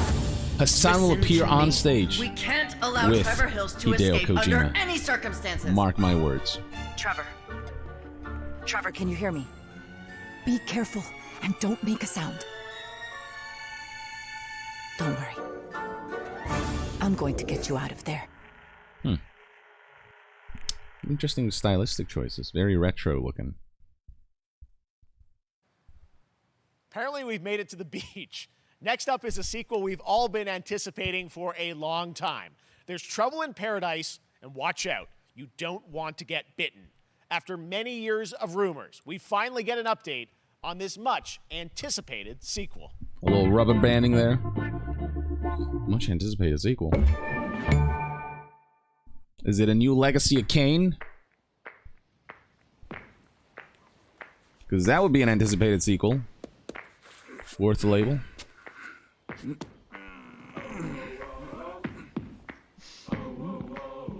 Okay, what am I looking at? Oh, no, no, no, no, no, no, no, no, no, no, no, no. You do not copyright me with that. Oh, let's see. There we go. Just enough for the sound to peek through for you guys. But I'm still gonna talk over it and just say whatever because this may potentially help. What? Wait, is this Goat Simulator? Is this Goat Simulator? Or because there's a lot of goats. That's a lot of goats. I've not kept up with goats. Wow, this looks insane. And so true to life. I mean, this is simulation.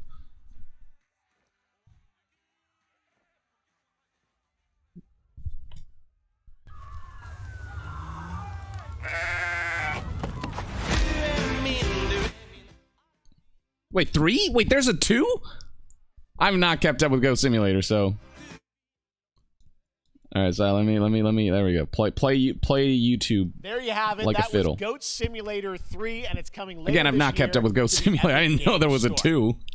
Now, last year, Marvel and 2K Wait, is there not a 2? Midnight Suns, a tactical RPG from Firaxis Games, the studio behind XCOM and Civilizations. So I'm not the only one who's confused about... X-Men crossover with supernatural ones like Blade and Ghost Rider. I don't know. Lilith, the mother of demons. Okay, Midnight Today, Suns. We've This got is XCOM with Marvel characters. Set to join the battle.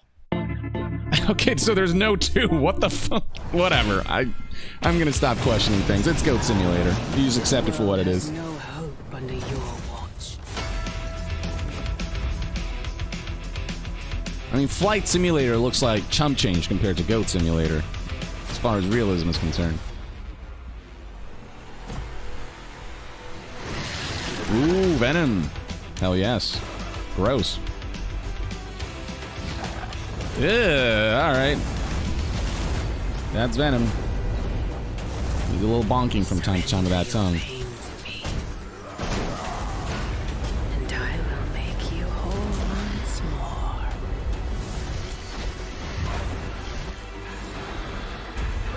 We are Venom. There, my sweet child. Mother won't hurt you.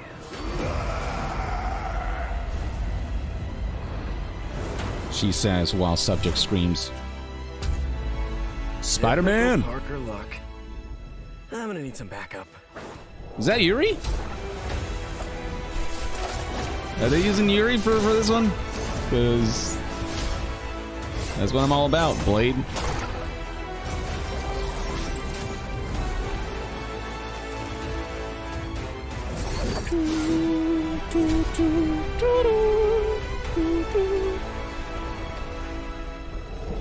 Whoa, look at that suit.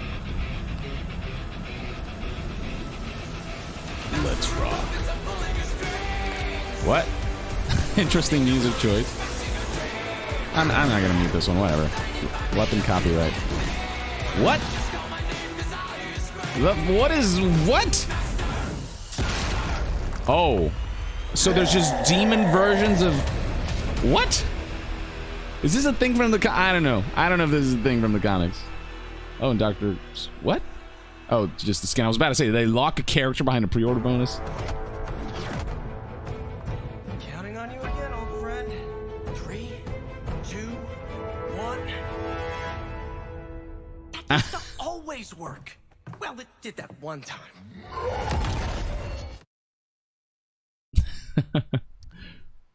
That was Midnight Suns, and now we're moving More on Shocker. to the wonderful world So Spider-Man of can be like, Cuphead, the delicious last Shocker! course. And can you believe it? We're only a couple weeks away from playing the delicious last course DLC. You see how they did that for Cuphead? Joining me now is Maya Maldonado from Studio MDHR. So first of all, Maya, it's really coming. It's really coming June 30th on all major platforms. We are thrilled. Well, I'm so thrilled, too, that I think all the fans can't believe that this is here. And I've been lucky enough to play this actually on my Steam Deck last week, and you guys gave me a copy.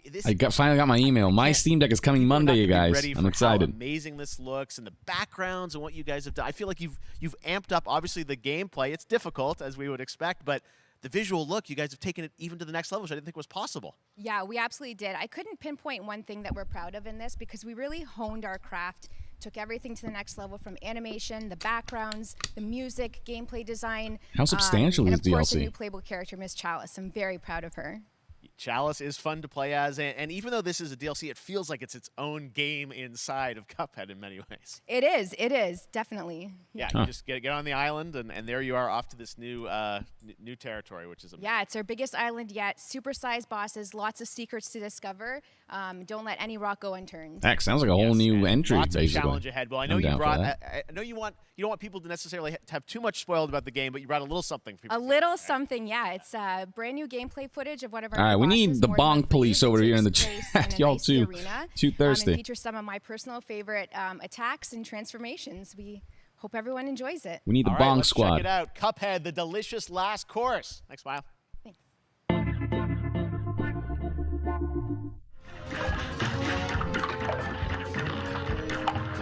Oh god, this is crazy how they just made this look so much like one of those like old vintage cartoons. And it's all gameplay though, you know? You're playing this interactive cartoon. It's like, I love this art style. It's so unique. Oh god. Yeah, this looks insane.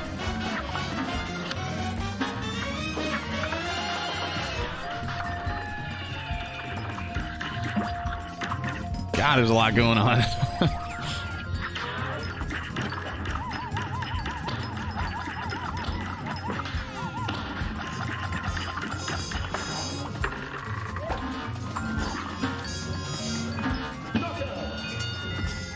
Ooh, wow. Somebody's been practicing.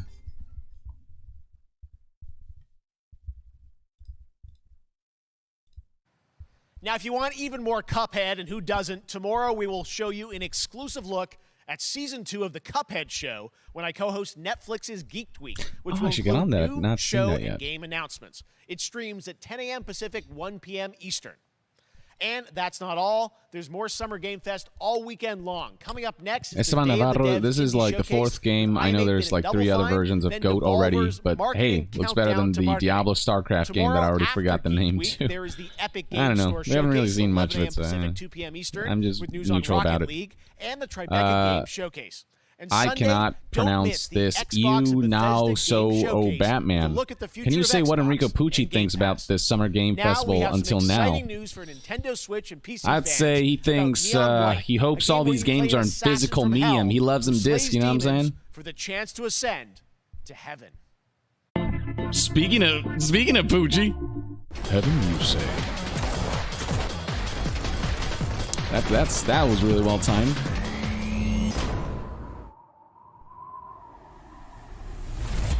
We're called neons. Sinners plucked from hell to do God's dirty work. That's Steve But I'm Bloom. finding it hard to believe we're in heaven.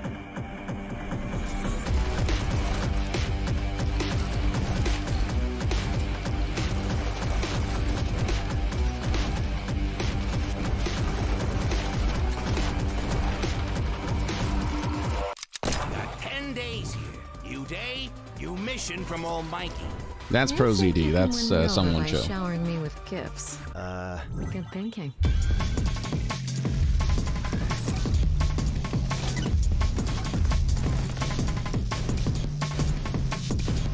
Looks really stylish. June 16th? That's like pretty damn soon. Literally in like a week. We've shown you lots of games today made by huge Sounds like Tsunami teams. music. Now it's time for a game made by a single father in Poland. Over the past year, Whoa. he's brought on some help to bring his vision for a fast-paced action game, Midnight Fight Express, to life. Let's take a look. First rule of Midnight Fight Express: you don't talk about Midnight Fight Express. You know the saying. Get knocked down, get up again, that whole spiel. Well, it's time, partner. Time This is to like an rise up isometric brawler? together. Or shooter. Isometric shooter.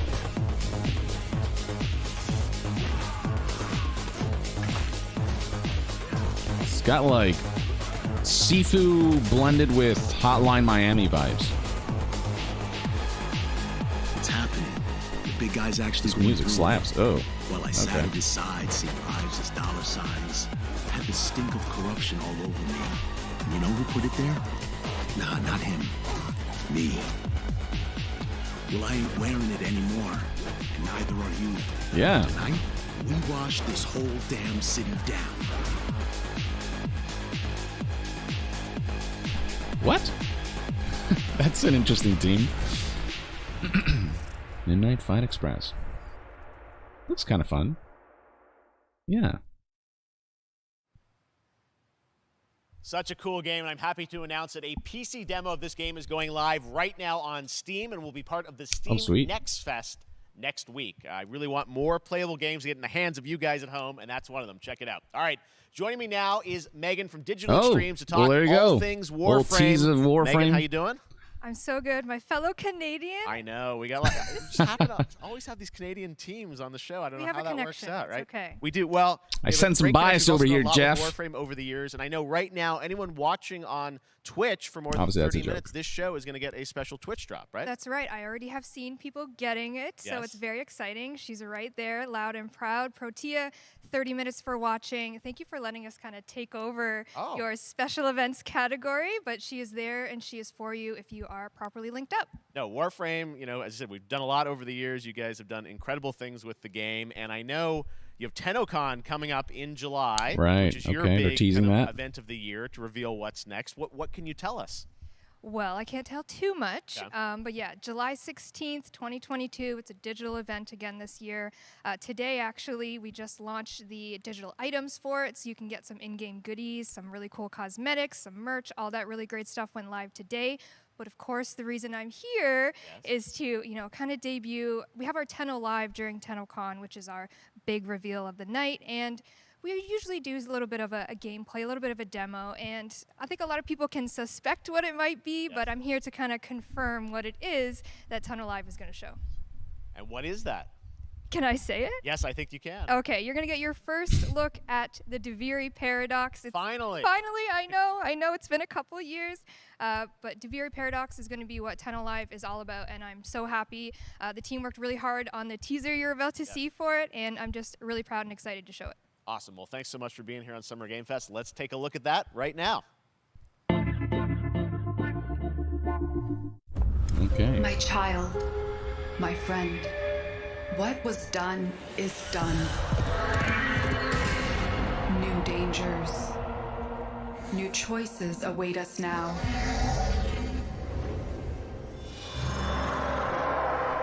All that matters is how you play in a world. The hand you're dealt.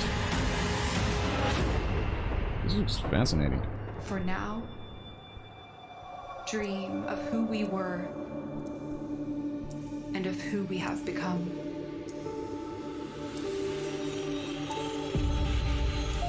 Warframe, the Deviri Paradox. Watch the gameplay reveal. TennoCon Live 2022, July 16th at 5 p.m. ET. In a world.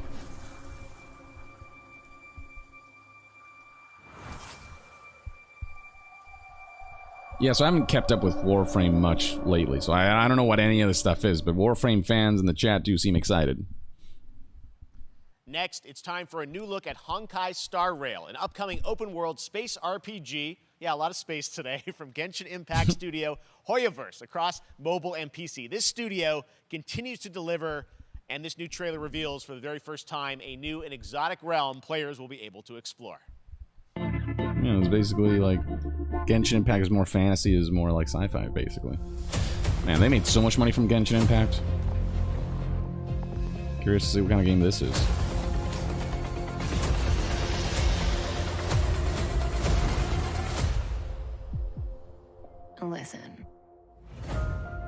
You are in a daze right now.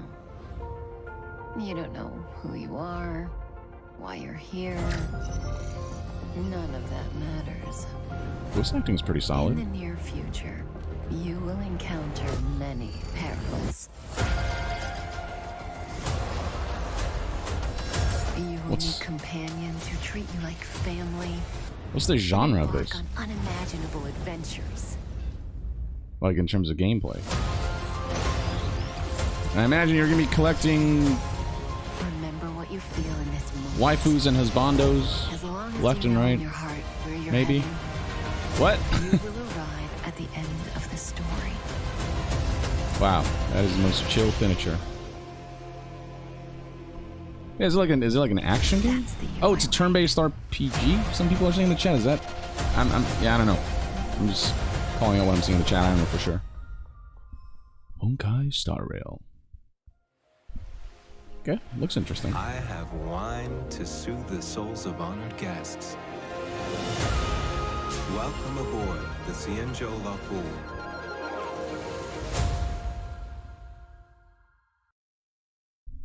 All right.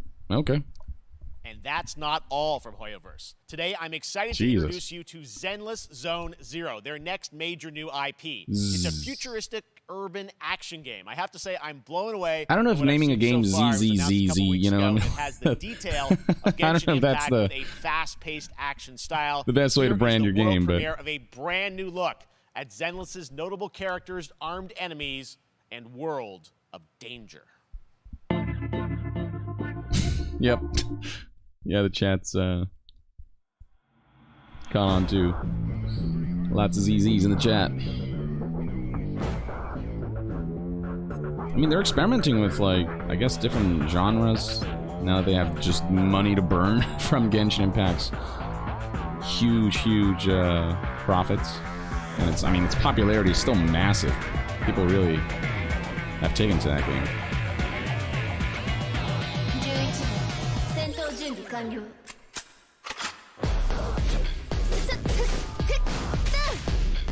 Okay. Ooh. Wait, hold on. I'm getting some, like, Revengeance vibes. Near Revengeance.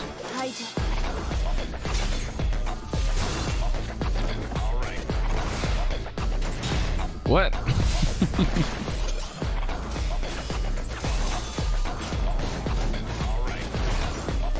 God.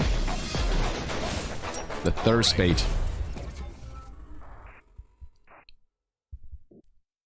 Waifus and husbandos everywhere.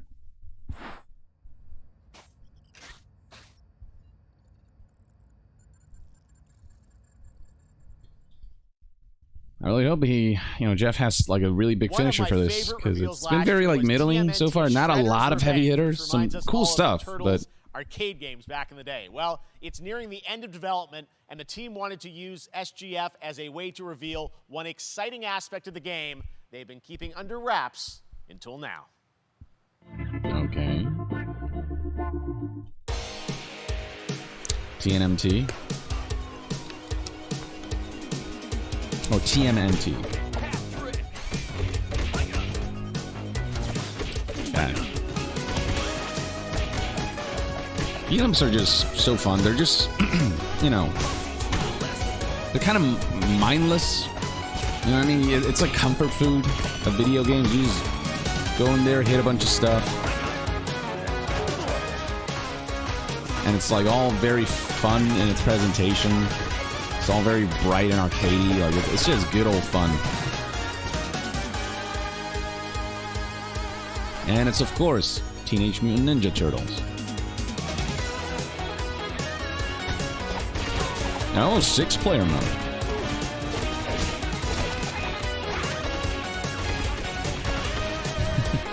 A game legend picked up on my mishap there. Teenage Ninja Mutant Turtles. I mean, it still works. Just saying.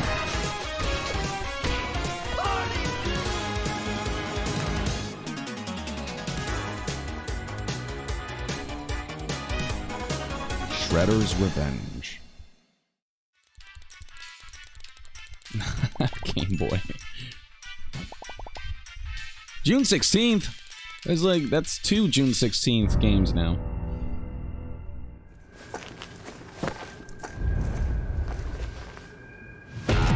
Chess of Duty, Modern Warfare.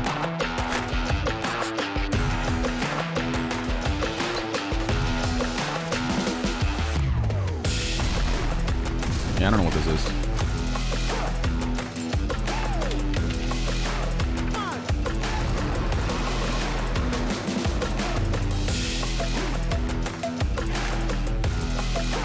Alright, so he's a douchebag. You know a douche when you see one, you know what I mean? He has that face that...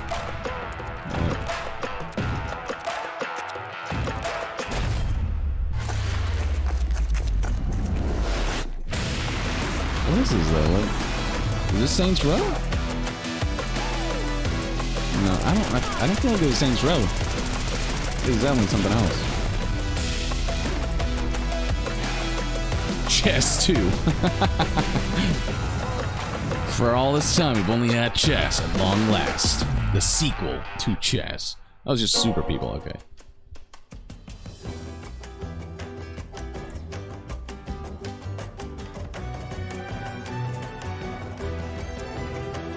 But I mean, where's Go to? You know what I mean?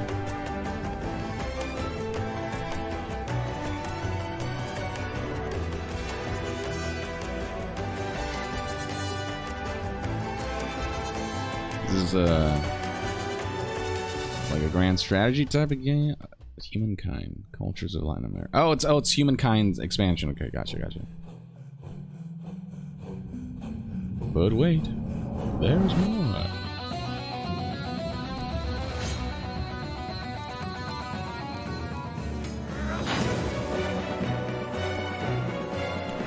Live action.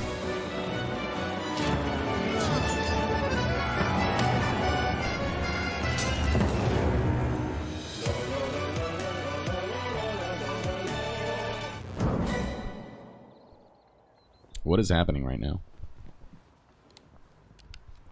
Xbox on. How far will you push humankind? It's like the Civ style, I guess, alternative. All right, okay. Humankind allows you to shape your civilization by combining a multitude of historical civilizations from the ancient to the modern era. One Piece is celebrating its 25th anniversary this year, and Bandai Namco is bringing the mega popular franchise back to How many video episodes games is One Piece with again? One Piece God, Odyssey. this is actually one shonen I haven't gotten super into Pirates are off yet. on their I do want to like next start watching This it, but trailer it's reveals so many the freaking setting, episodes. a mysterious island where Luffy and his Straw Hat crew become marooned in this exciting upcoming. Isn't it like 1,000? Yeah, 1,000 plus. Man, that's insane. I did have the opportunity to play Sanji in the Death Battle. Journeying along the Grand Line.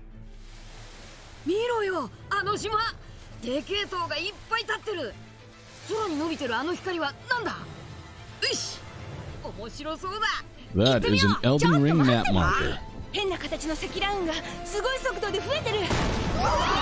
Speaking of One Piece, there's that was it a Netflix live action adaptation or something? They recently announced the cast. Very curious to see how that turns out. They can capture the eccentricness of the show.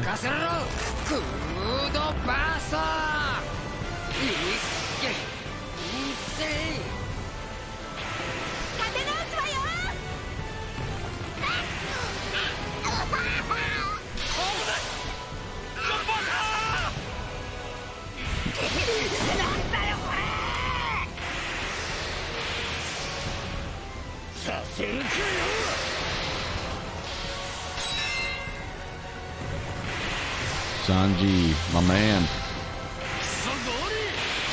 Stupid eyes.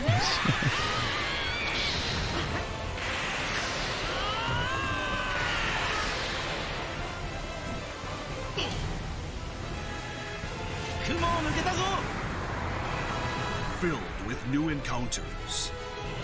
In a world. So is this like a and hidden mysteries? Just a like full-on campaign? What's the gameplay? unravel the adventure that awaits. Yeah, it's like almost like a Dragon Quest style looking thing. Beyond imagination. The graphics remind me of Dragon Quest. In terms of like whatever engine it might be using. Reminds me of Dragon Quest 11. ここはあなたたちの記憶をもとに作られた世界よ。 Okay, fun facts. This August, Soul Hackers 2 from Atlas launches, and we've got your first listen to the English voice cast with this quick new look. This is for which game?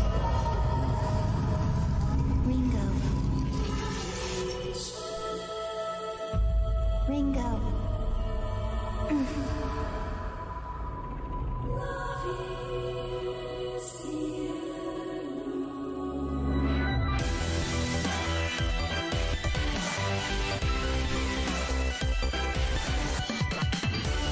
Take my hand.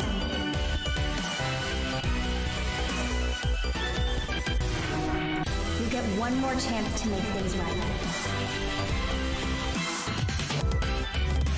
Ew. So that's our mission then. Save the world. Soul Hacker 2. Okay. With so many new games featured across SGF events, you might be wondering how to plan for your summer gaming dreams. NerdWallet can help you find the smartest credit card to reward your gaming purchases at nerdwallet.com. Oh boy. The Epic Mega Sale is going on right now. Save up to 75% off top Alright, PC it's titles ads with an time. additional Alright, 25% let's see what the off chat eligible has for products. me. And it wouldn't be the While Mega we, Sale without the free let's see, games dude, vault where's the Pizza Sama? featuring Maneater. Wow, that's a name. Be sure to claim I'll be your copy honest, before the sale only ends on thing June I know 16th. about One Piece is the Tune into 4 Epic Kids Games Store dub Twitch channel rap. I for a see. summer showcase on June 10th. Yeah, it's 2 one of the, like, I've Eastern, seen a couple 11 a.m. episodes Pacific. here and there, We're but taking a I look never at like new really announcements sat down and and like updates from watched it all the way PC titles heading through. to the store And I this year generally hear and One beyond. Piece is one of the more enjoyable shonens that people really seem to like. So I do want to like find the time one day, but that's the problem, finding the time. It's 1,000 episodes, you guys. If we like divide that by 3, assuming it, like to make it seem like every episode is like what, 20 minutes? So let's make it into like every 3 episodes is like an hour episode of one of those like shows, like an HBO show or something. Like, put it in that perspective. It's like 350, between 300 and 350 hour-long episodes, basically. If you look at it that way, it's a lot. What is this, Xbox? Yeah. They announced some like Game Pass related stuff today. They're partnering with like Samsung Smart TV, so you can just like boot up your Samsung Smart TV or TV and then like just boot up the app. Yeah, that's it. And then just play Xbox games just from your TV. No consoles required. Just like hook up a controller, I guess. That's actually pretty cool. Shansung Gaming TV. Yes.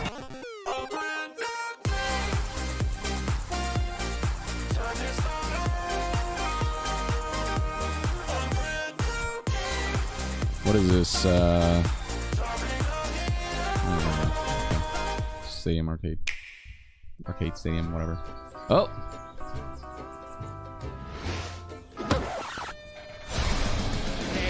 Oh! You're gonna get hit with the unexpected in Mario Strikers Battle League. Wow, that escalated quickly. Soccer-ish sport. Chaos reigns supreme. So prepare to do whatever it takes to claim victory. This is like the most violent Mario game It hurts. in Mario existence. Strikers Battle League, only on Nintendo Switch. It's just Game like, I rated mean, look at the everyone 10 and cover. Mario's like, I'm not happy Mario today. I'm gonna fuck your shit up, Bowser. Hi, my name is Carl and I'm a developer on Metal Hellsinger. You know how in some games where the music's really good, you feel compelled to move and shoot to the beat? Damn What right. if you had to?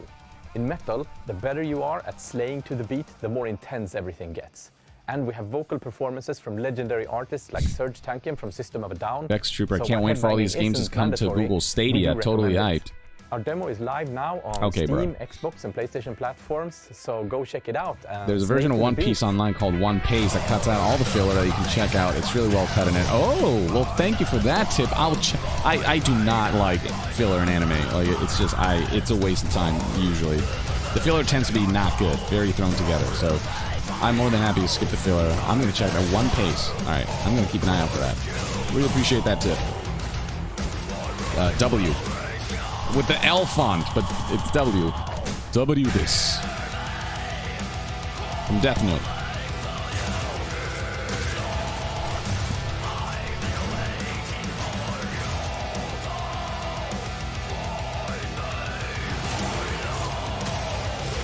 Looks pretty metal.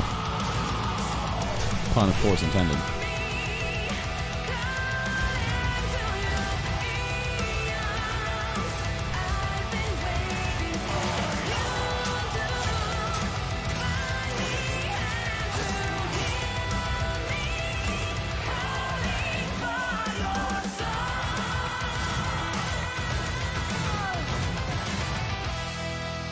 This looks cool. I'm into it.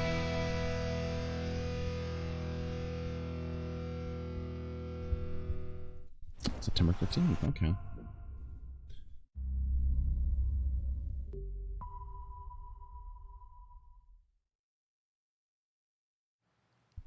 That one was Metal Hellsinger, coming later this year from Funcom, a rhythm shooter with metal music. And right now, as I mentioned, a demo has launched on PC, Xbox, and PlayStation for you to play for free. Next up, a new game launches tomorrow, The Quarry from Supermassive Games. This spiritual successor to Until Dawn stars David Arquette and an all-star cast. It's getting great reviews, and this is one of those binge-worthy teen horror entertainment experiences. Ashton DeRojas, hey, look at the pretty little sounding soundtrack that comes with the game. I mean, to be fair, this is being a rhythm-based shooter game. Like, the music aspect of it is kind of important. The most important thing in the world. But if your whole family, you know, like every last one of them decided to jump down the bottom of a well and they're all just hanging on the end of a rope, how can one person be expected to pull them all back out? You can't. Oh, these are folks made Until Dawn. You pull on that rope and you're just going to fall right down to the bottom of the well with the rest of them.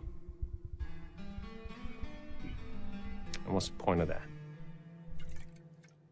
Breach, brother. What? Yeah, exactly. I don't know.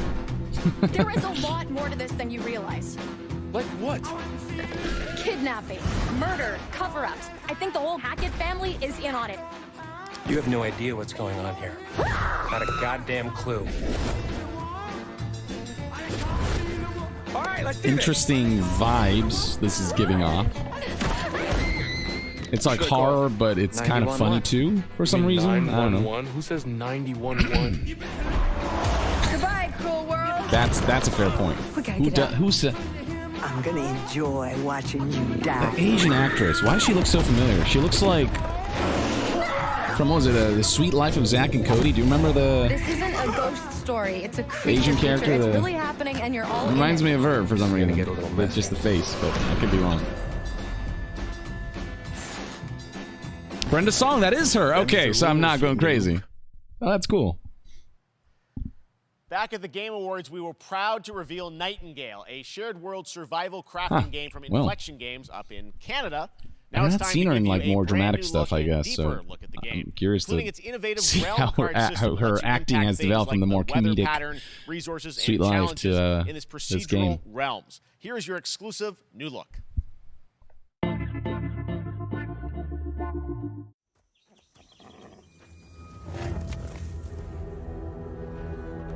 You're alone in the realms, I'm afraid. The portals are a mess. Not even sure if Nightingale made it. Given how fragile you humans are, I'd say that staying fed, dry, and rested should be your priority. If the portal arch is inactive, you'll need to make realm cards from rare resources. Once you have realm cards, you can activate the portal. What? Beware, though. Foul things lurk in the interrealmic void, waiting to get in. Be ready with your axe pick. Interesting.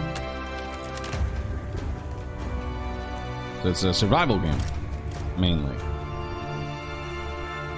but like with tarot cards of sorts. Ooh, okay. Some of these creatures are pretty cool. Wow, alright. This could be kind of interesting.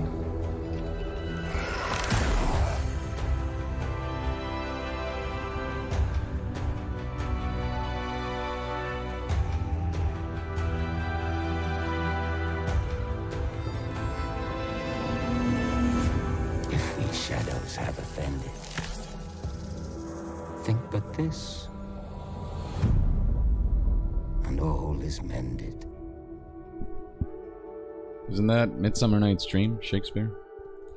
I recommend you read One Piece instead of watching it. It's much faster, has all the benefits with none of the drawbacks. Lem 1697. I guess part of me just likes to see that stuff animated. Marching in on August 23rd with the reboot of Saints Row. Last year at Gamescom. And We're gonna see more gameplay? We're happy to announce the launch of the Boss Factory demo across PC and console. Oh. Which lets you design and set up your character. Oh. And since it's Saints Row, you guys are going to have a lot of fun with this one. Check it out. So, bulge size, definitely gonna be there.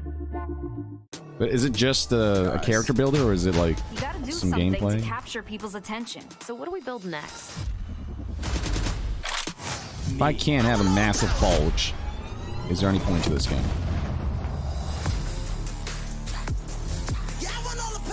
Okay, thank you. There we go.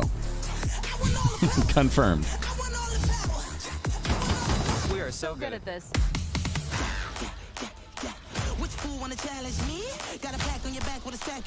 Oh god.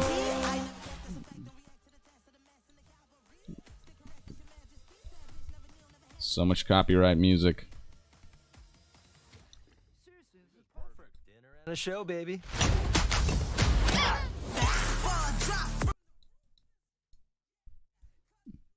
Wow.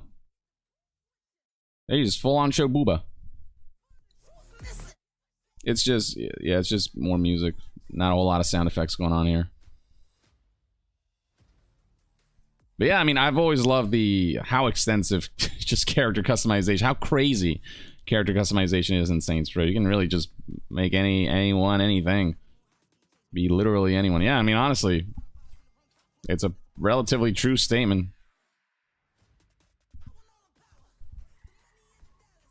Okay, I'm starting to see some of the more, like, insane aspects of Saints Row peeking through with this gameplay. So I'm beginning to get a little more optimistic. The previous Saints Row stuff that's shown in the past, it felt very, like...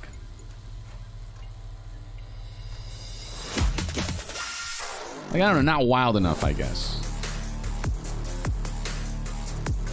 But maybe, we'll get pretty wild with this one, too. Otherwise, it wouldn't be Saints Row. Alright. Is it Epic exclusive for a bit? Next, we've got an exclusive first look at extended gameplay of Warhammer 40k Darktide, Fat Shark's follow-up to the critically acclaimed Vermintide series. Darktide promises intense 4-player co-op action and terrifying enemy hordes to team up against. And it's out on September 13th for PC, on Steam, and exclusively on console on Xbox. Yeah, I think, wait, is this one? Manufacturer MHL 1736 is heading towards a power systems failure thanks to a bit of heretic sabotage. So you're going to restore the coolant and hopefully save the day. Get in. Access the Last show, love you, Young. And use the cryonic rods Have to my flush the babies. system.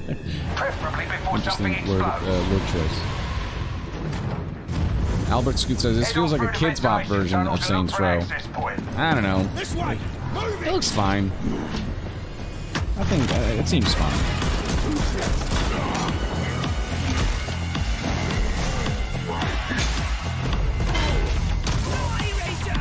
Okay, this looks fun. It's kind of like a Left 4 Dead type of experience. With obviously Warhammer lore seats all throughout. Set your data interrogators. If all goes well, we can unlock Okay, the that's system, prime the rods, and send that's them cool. where they're needed.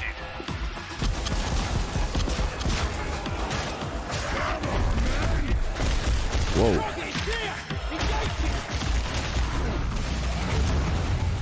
Yeah, the abilities and tools and weapons that you have at your disposal. All of, you know. Get to the base of the Matrix bar and put those cryonic rods Yeah, it looks fun.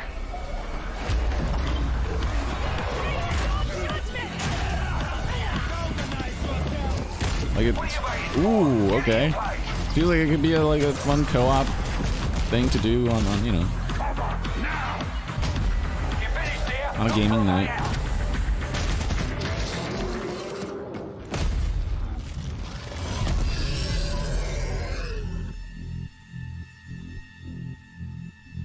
Oh, man, a lot of people wanting Silk Song here. I don't know if we'll get it, honestly. Bloober Team is known for psychological horror games like Blair Witch and The Medium. Oh, Today, Silent Hill. They are ready to reveal their latest creation, Silent made Hill. completely in Unreal Engine 5 for a visceral horror experience. It's a return to the world of Layers of Fears. Oh. Get a dose Wait. of this. Oh, wait, Layers of Fear is not the name of it. Okay, it's Silent Hill. Absolutely Silent Hill. Someone once said Right? insanity runs in our family.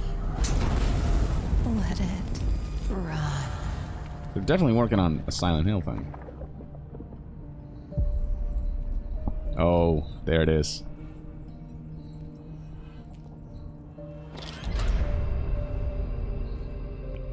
Wait, it is Layers of Fear?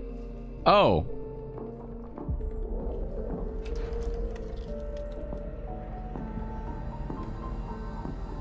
I didn't know Layers of Fear was a thing. They say it's a tale of sadness and guilt of an artist. Okay, Layers of Fear was a game. Beyond redemption. This is one of those I've never heard of. Really, This is a story of my fear, pain, and hatred, of the horror of my loneliness. And it is mine to tell. I mean, it still looks good. I don't mind that it's not Silent Hill. All this misery. Rumor has it Bloober Team is developing the Silent Hill 2 remake. So maybe they're not going to announce it here, or maybe it'll come right after this. You really shouldn't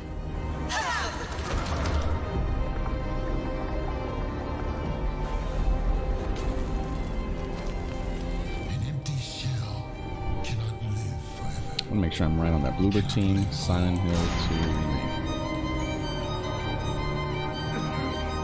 Yep, Bloober is allegedly making Silent Hill 2 remake. So we'll see how that works out. I was trapped in this house, bound by this body. Now, I break free. Layers of Fears. Yeah, I know nothing about Layers of Fears. I do now, I guess. Yeah, soundtrack is cool. And some of the visual This motifs October, looks really Gotham Knights arrives. Batman is dead. It's up to the Batman family, Batgirl, Nightwing, Red Hood, and Robin to protect Gotham. To give us an exclusive new look, let's head to Montreal to hear from executive producer Fleur Marty. I have many doubts about this game. Just something about it just doesn't look quite right. And warm welcome from WB Games Montreal. I'm Fleur Marty. I'm the executive producer on Gotham Knights. Today, we are thrilled to share more with you on one of our beloved knights, Nightwing. This showcase is the first in our character series, and we're really looking forward to share more with you as we continue working towards our launch on October 25th. This game feels like I hope you enjoy the show and stay tuned. Might need a delay. July, August. We got 4 months. And I don't know, the game just doesn't feel up to snuff. It's like combat looks a little stiff and weird and clunky. And then this city became my home. Fortnite Glider, I know not a lot of people are a fan of. He's Nightwing. He should have wings, you know? It deserves to feel safe.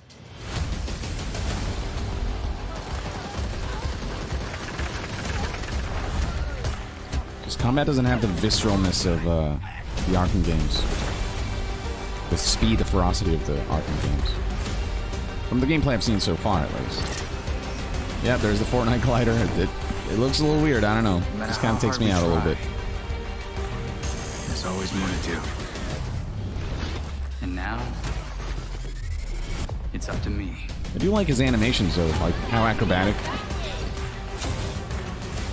he looks performing those flips, and like it's almost like he's performing in a circus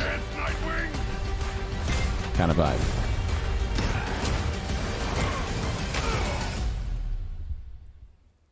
I got this, Bruce. A lot of breakdancing.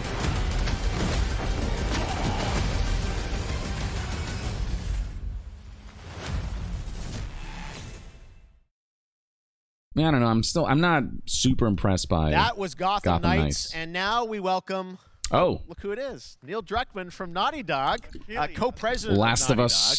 Great to have you with us. Part Neil. 1 is going to get announced, or it got leaked by Sony by accident, by PlayStation. And I think we jinxed ourselves. We were joking about last night, like, watch the assets will leak, and lo and behold, that's what happened. Well, the good news is there's some stuff that hasn't leaked that we have lots to share with people about all things at Naughty Dog. But first of all, it is it's a big month actually for Last of Us fans because Last of Us 1 and 2 both launched in June, and it's nearing its 2-year anniversary for Last of Us Part 2, which is hard to believe.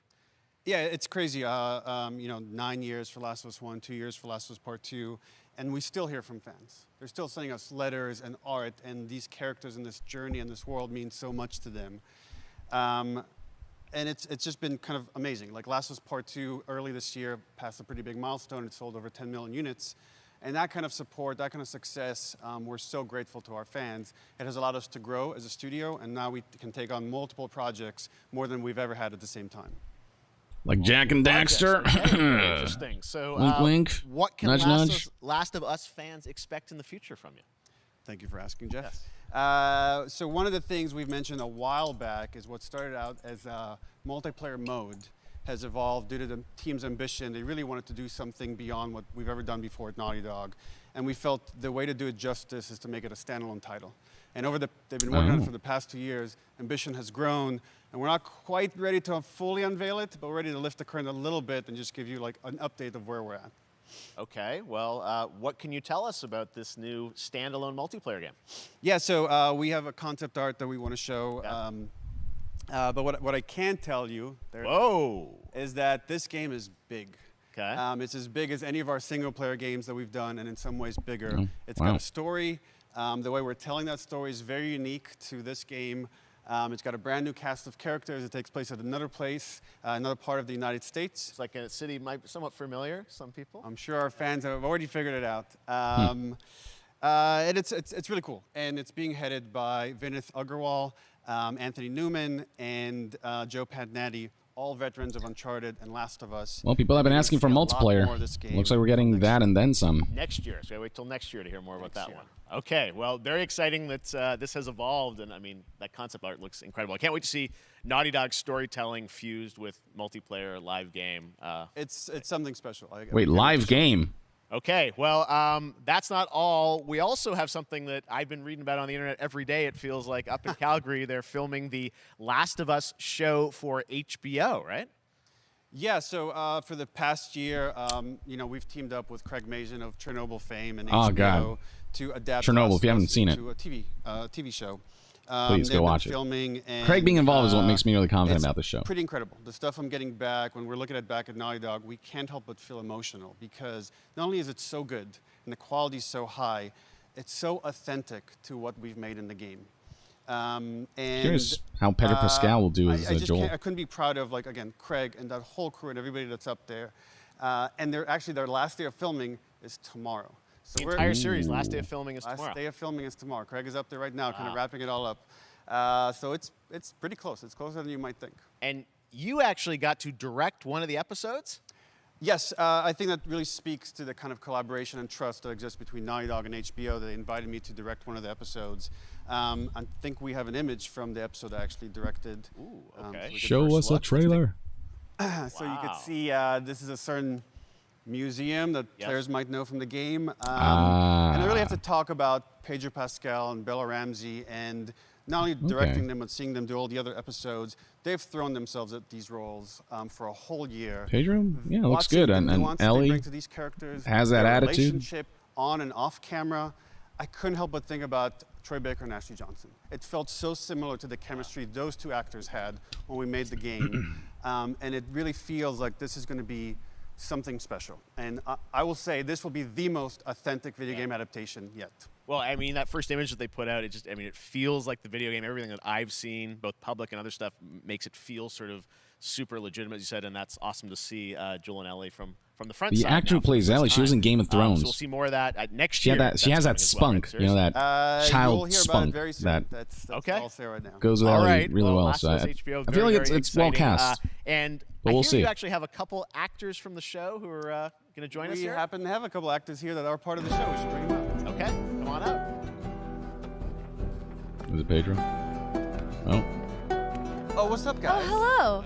Surprise. Troy's back again. Hello. I know. Oh, they're in the show. Hey, good to see you. I'm a little confused, though. I thought maybe Pedro Bella, but Troy Ashley out here from the game, right? So when Craig and I They're started doing the working on the show, voiceover. almost one of our very first They're meetings, we dubbing said, over Pedro. Troy and Ashley have to be a part of it, and we're such fans of like the talent and the helping us create Joel and Ellie.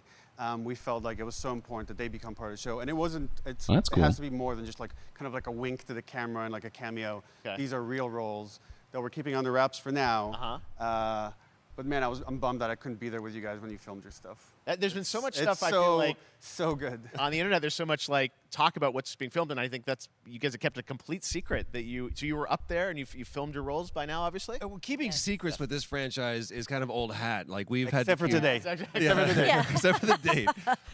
It was one of the hardest things for us to do is to not let people know that, because we're so proud of it and the work that we did. We worked hard. The crew. I have to say. When I walked out on set, to be met with literally every person that I met on that crew is such a fan of this game, and they all knew what it was that they were working on and committed to working on this project because of their fan and their love for the game was one of the greatest. It was like I was coming home to friends. Yeah, I the attention to detail, the crew was amazing. Bella and Pedro are they're so perfect, and we've been trying to sort of describe that feeling of sort of seeing them in person.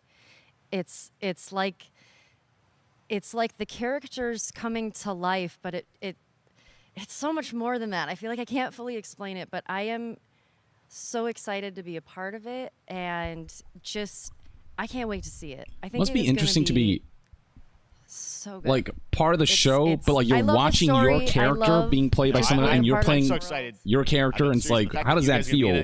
Watching somebody else embody that character you played for so long, but then you're there on the other side watching and playing off of this character. New characters? Can you Must be interesting.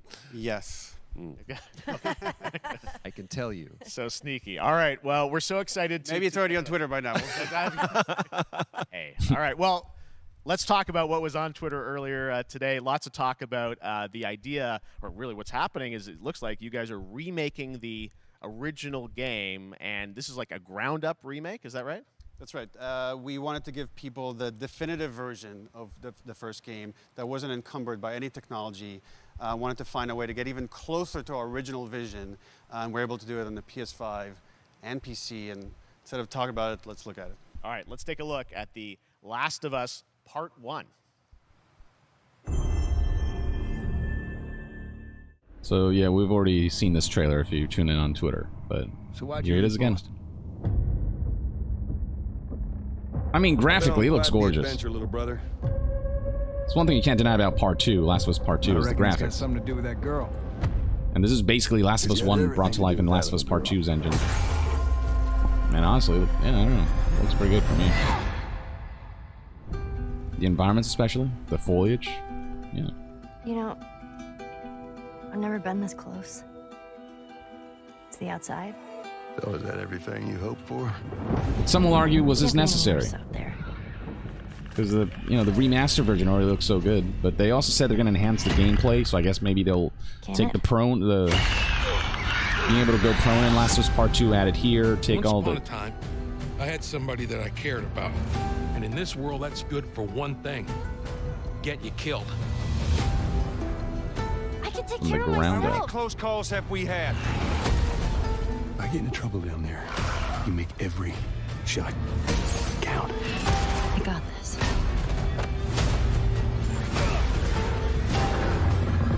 Hope you know how to use that thing.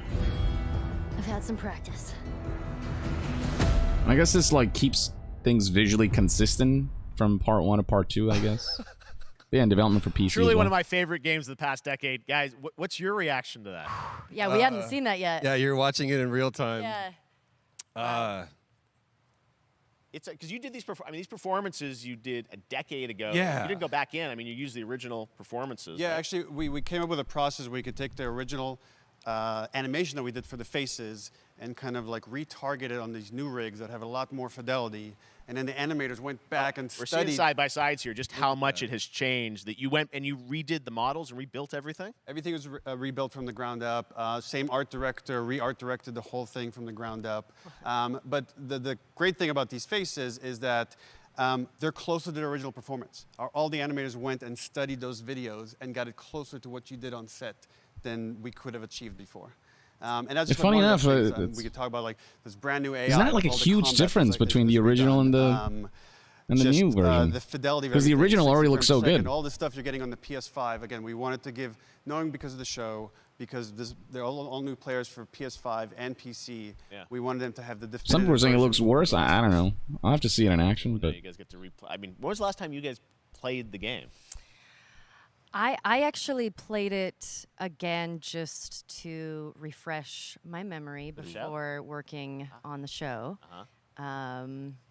I was just a glutton for punishment, and I went straight from playing never part played 1 straight into. And I don't know if it like looks worse, but so the last time that I played, literally, it's not like this big, as huge a leap. Celebrating the anniversary Now of that I'm part seeing 2 them coming side out, to so, I side. mean, it looks like I'm definitely going to be up for another playthrough. There's one thing to see screenshots, another thing to see it in motion. I don't know. I want to play it first Amazing before I. job on that original game, and It's really when you play it, when you see it in motion, it's really night and day from what it used to be. I imagine Well, there you go. think of The Last of Us 2 combat, but kind of that back in The Last of Us 1. Well, it's the whole like all the new animation system, I don't new know, AI system, everything we've learned on like Uncharted 4, Last of Us 2. Oh, we okay. applied So the to AI is this, being again, yeah, to like get the that gameplay is going to be like Just to give better. a quick shout out, this project is headed up by Matthew Gallant and Shauna Sky. Okay. And you'll hear a lot more about it and see a lot more about it over the coming weeks leading up to the release September 2nd on PS5.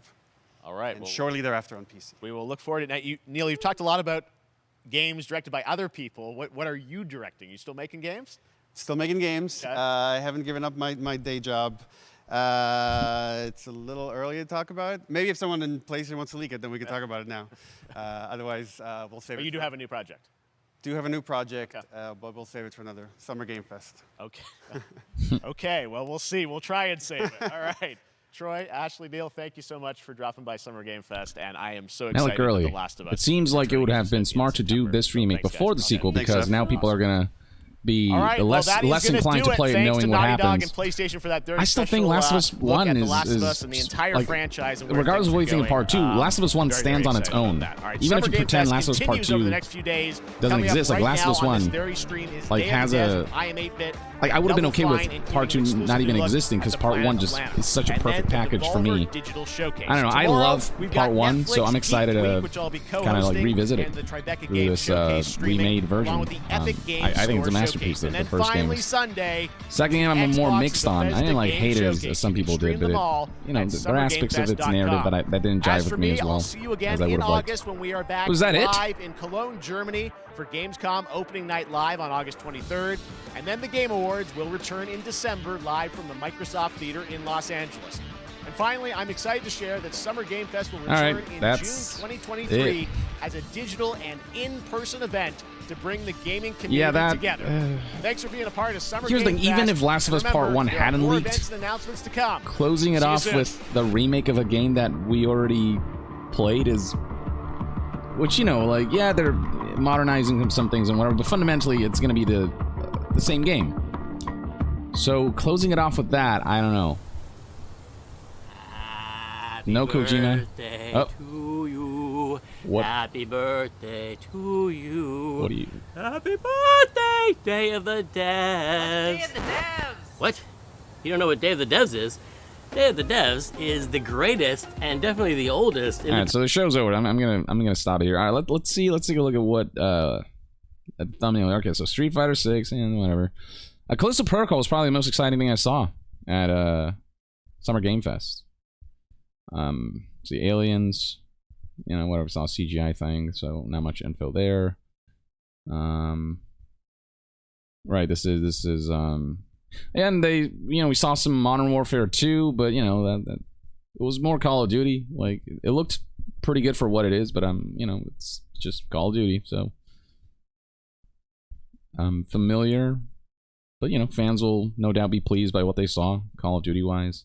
Oh yeah, this first person shooter witchcraft, you know, kind of blend game. That looked pretty dope. What was its title again? Witchfire. That game looks pretty dope, but nothing really like really hard hitting. Nothing. Oh shit! Kind of inducing. It was. Yeah, I don't know. It wasn't. Jeff Keighley did tweet like temper your expectations or something before Summer Game Fest 2022 went live. So I guess this is what he meant. Like it's not that I didn't see anything interesting looking or anything. It's like there's plenty of interesting stuff here. It's just that there wasn't that big showstopper at the end. Even without the leak, Last of Us Part 1 wouldn't have been a showstopper for me, you know? So, yeah, I don't know. Let's see. Right. The most blatant plug in the history of plugs. For some reason, Black Adam, the movie, was featured in this as a promo. Which, you know, I guess these kinds of events all have their ad placements and whatever. Midnight Sun, we saw no gameplay of, so this was kind of worthless to me. Wait, no, this is not with what am I looking at? Oh, right, there's Outriders expansion. Which, you know, whatever. Fall Guys, eh. Stormgate, eh. It's, you know, we didn't see enough of it, really. Right, some indie games, which look pretty interesting, but nothing to really write home. Right, Goat Simulator 3, whatever that insanity was. Yeah, right, we saw the CGI cutscene here. I guess it's like an in-game cinematic, maybe? Like, this might be in-engine, actually, but it's not really gameplay, so nothing to glean at there. Cuphead's cool, but, you know, it's sort of older.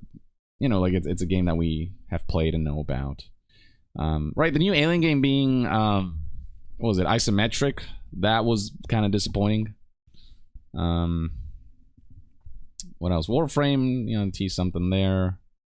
Right, a lot of waifu husbando simulators. A lot of stuff from the Genshin Impact devs. Teenage Mutant Ninja Turtles, Humankind expansion, I guess. One Piece. More plugs. Right, more plugs, more ads. Nintendo, we're like very thrown in there Nintendo stuff that wasn't really all that compelling. The Metal Rhythm game. I'm like, there was a good amount of stuff here. It's just none of it was like, you know, knock me off my socks kind of presentation. Nightingale. And yeah, I don't know. Dark Tide, yeah, that's fine too. Bluebird didn't show Silent Hill. They showed this game that I thought might be Silent Hill.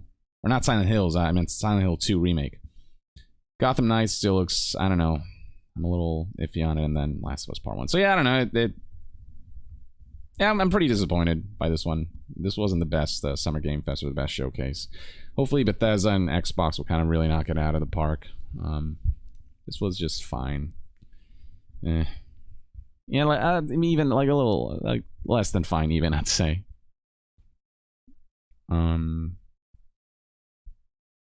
Yeah, it is what it is. Callisto Protocol was the highlight for me. But yeah, I don't know what else to really say here.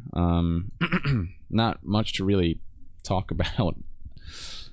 Last of Us Part 1 Remake looks pretty good to me. Even though the side-by-side comparisons just highlighted how good the original already is.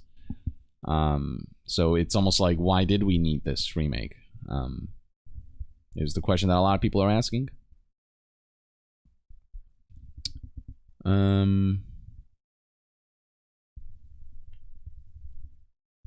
Wait, is there a Devolver stream happening today? Munch says there was a good amount of talking. Yeah, there sure was. Yeah, I do feel like time wasn't used in the most efficient way here and there. But okay, in 2 hours there's a Devolver thing happening. I guess I'll tune in for that. Yeah, why not? Talkfest 2022. Yeah, I don't know. I'm sensing that the majority of you were disappointed by this one, which I get it. Yeah.